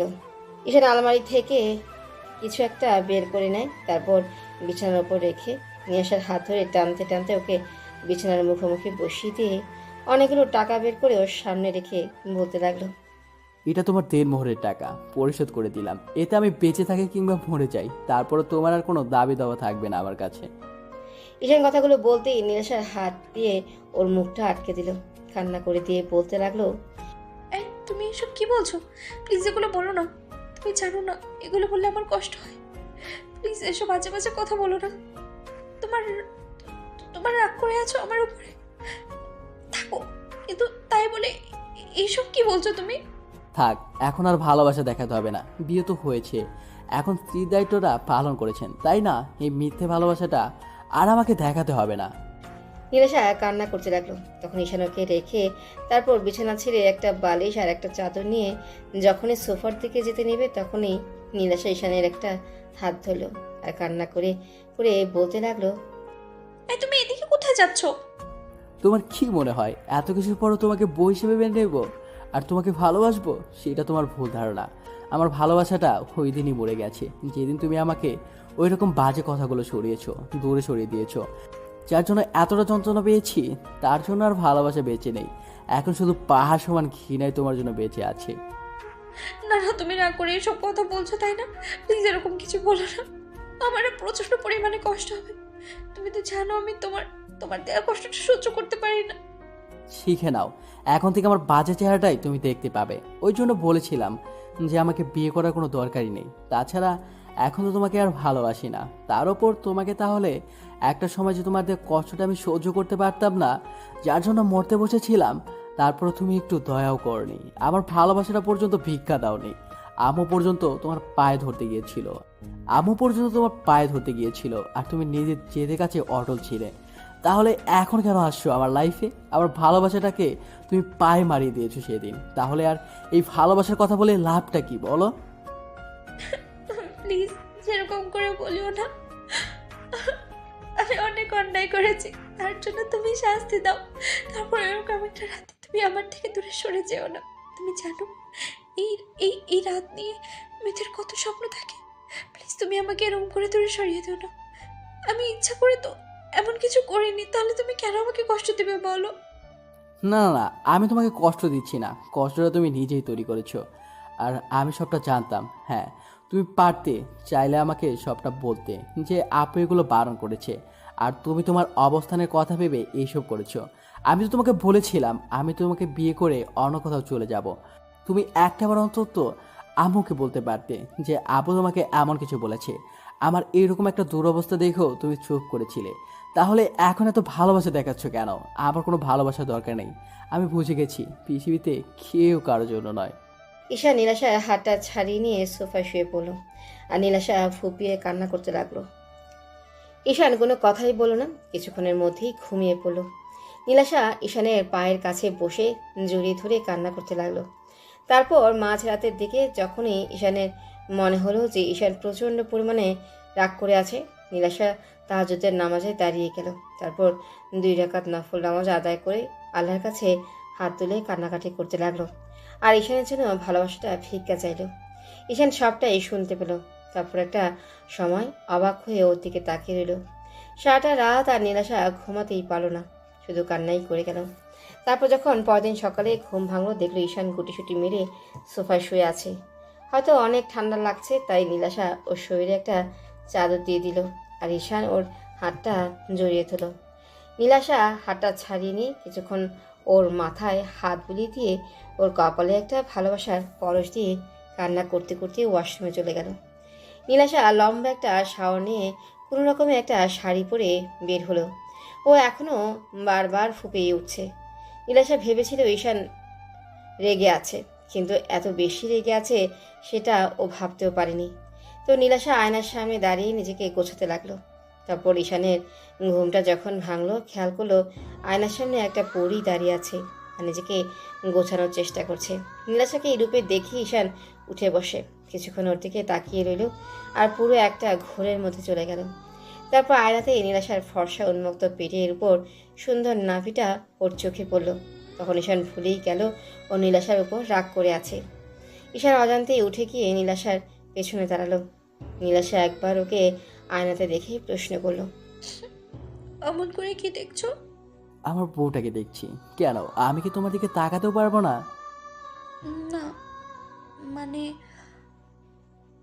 আসলে কালকে তো তুমি বলেছিলে তুমি আমাকে।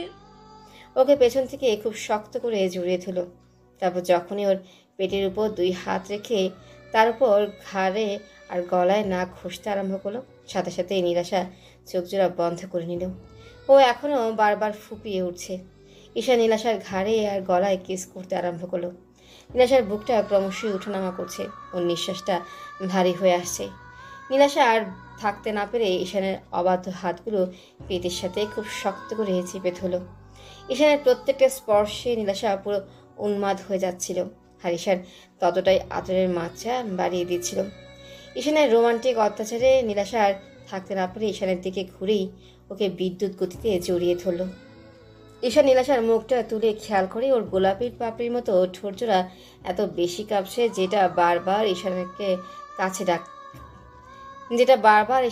কাছে টানে। ঈশান নীলাশার মিষ্টি ঠোঁটের স্বাদ নিতে ওর 4 ঠোঁট এক করে দিল। সাথে সাথেই নীলাশা ওর চুলগুলো আঁকড়ে ধরে রেসপন্স দিতে আরম্ভ করলো। এভাবে 5 মিনিট যেতে ঈশানের মনে পড়ে গেল নীলাশা একটা সময় ওকে ইগনোর করেছে। নীলাশার করার প্রত্যেকটা অবহেলার কথা মনে পড়তে ঈশানকে ধাক্কা দিয়ে দূরে সরিয়ে দিল। ঈশানের এমন বিহেভে নীলাশা অবাক হয়ে ওর দিকে তাকিয়ে রইল। তারপর বলল, কি হলো, তুমি এভাবে সরিয়ে দিলে যে? নীলাশাকে এমন অবস্থায় দেখে ঈশান নিজেকে সামনে রাখতে পারছিল না।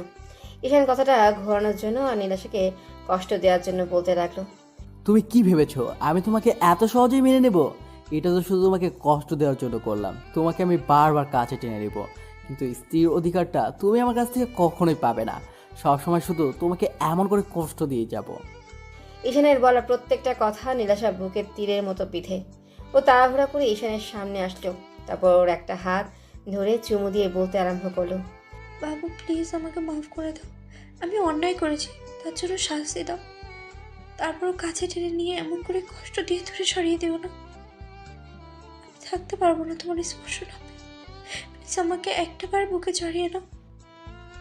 আমি প্রচন্ড পরিমাণে মিস করছি তোমার পাগলামি। প্লিজ আমাকে আগের মতো ভালোবাসো। কখনোই না, তোমাকে আর একটা মুহূর্তের জন্য আমি ভালোবেসে নিজে বুকে জড়িয়ে নেব না। তুমি কি ভেবেছো আমি সবটা ভুলে গেছি? কখনোই না। ঈশান কথাটা বলেই গাড়ির চাবিটা নিয়ে বেরিয়ে পড়লো। আব্বু আম্মু ওকে ডাকাডাকি করলো, কিন্তু ও কারো কথাই শুনলো না। আম্মু তাড়াহুড়া করে নীলাশার রুমে এসে দেখলো নীলাশা ফ্লোরে বসে কান্না করছে। আম্মু বিষয়টা বুঝতে পেরে ওকে জিজ্ঞেস করতে নীলাশা সবটাই বলল। সব শোনার পর আম্মু চুপ করে রইল আর নীলাশা কান্নাই করতে লাগলো। আম্মু ওর পাশে বসে ওর মাথায় হাত বুলিয়ে দিয়ে বলতে লাগলো, মামুনি তুমি শান্ত হও, দেখো ঈশান তোমার ওপর রাগ করে আছে, একটু কষ্টটা সহ্য করে নাও।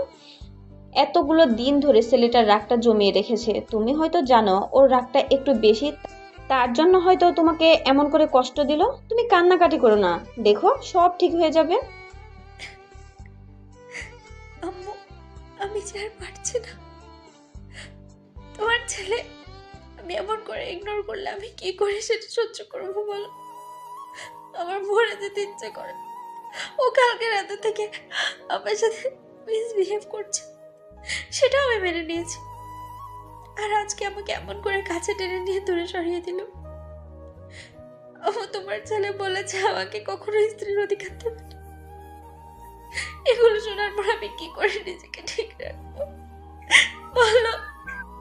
পাগলি মেয়ে, এমন কিচ্ছু হবে না, তুমি ঠিক ওকে মানিয়ে নিতে পারবে। দেখো ও একটু পরে এসেই তোমাকে সরি বলে দিবে। আম্মু নীলাশাকে বুঝিয়ে তারপর ওকে খাবারটা নিজ হাতে খাইয়ে দিল। আম্মু নীলাশার কান্নাকাটি দেখে ঈশানকে কল করে আর বাসায় আসতে বলল। ঈশান কোনো কথা না বলেই ফোনটা কেটে দিল। আম্মু রাজকে ফোন করে ঈশানকে বাসায় পাঠিয়ে দিতে বলল। রাজ ঈশানকে খুঁজে বের করে কিছুক্ষণ ওকে বোঝালো, তারপরও সারাটা দিন ঈশান আর বাসায় ফিরল না, যার জন্য নীলাশা সারাদিনই কান্না করলো। তারপর সন্ধ্যা থেকে ঈশান বাসায় ফিরতে নীলাশা দৌড়ে গিয়ে সবার সামনে ওকে জড়িয়ে ধরে কান্না করে বলতে লাগলো, বাবু আমাকে মাফ করে দাও, রাগ করে থাকলে তার জন্য শাস্তি দাও, তারপরে এভাবে নিজেকে কষ্ট দিও না। তুমি সারাদিন বাসায় নেই জানো আমার কতটা টেনশন হচ্ছিল। তুমি তো এখন আমাকে কষ্ট দিতে পারো, সেটা কাছে থেকে দাও। তুমি বলেছো আমাকে কষ্ট দিও, যত পারো কষ্ট দাও, আমি সব সহ্য করে নেব। তারপর এভাবে দূরে দূরে থেকো না। আমার কতটা টেনশন হচ্ছিল তোমার জন্য তুমি জানো না বলেছে। আমি এসব নিতে পারছি না, প্লিজ এরকম পাগলামি করো না জান।